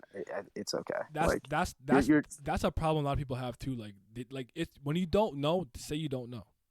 Yeah, it's better that you don't know and you say it, and you're open to hearing or learning new things than pretending to do such to like hide your ego or something and going down a rabbit hole of whatever. Yeah, because it reminds me of a lot of times someone asked me something about a story. I'm like, I don't know. Like, I can't answer that. Like, I actually don't know. I'm not going to give you a fake answer or something like that. Or I'll tell you, I might say I don't know, but I think this, but I don't know. Yeah. Like, that's why, like I said with the Second Amendment issue, I have no idea. But, yeah, research is important. The whole thing was said hours later invited on their false pretense. That's why people hate. Oh, gotcha. Okay. It's something about the Mark Walsh thing. Oh, what did he do? Matt Walsh.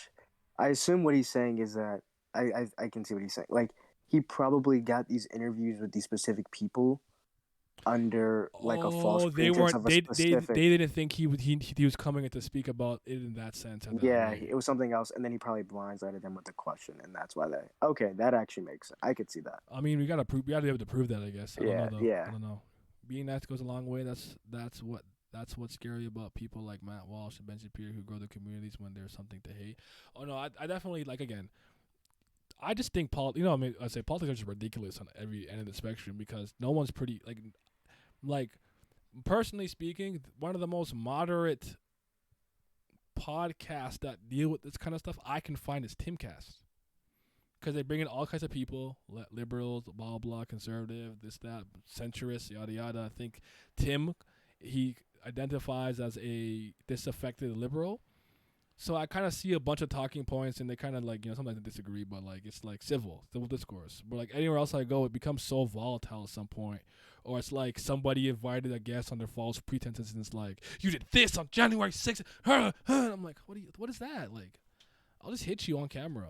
I don't know. I don't know what to do with that. So, but those guys definitely kind of profit off of hate, and it's my sound fucked up because they understand their audience. So they're gonna do what they're gonna do to garner more views. It's like when people are like, "Why does KS only interview black women for the most part?" And I'm like, you see me, so just reacting. I think about all the variables that I can possibly kind of comprehend in the moment, and I don't have a knee-jerk overreaction. I kind of like to research first before I kind of give my opinion, because I'm like, he's from corporate America and sales. He's literally a businessman.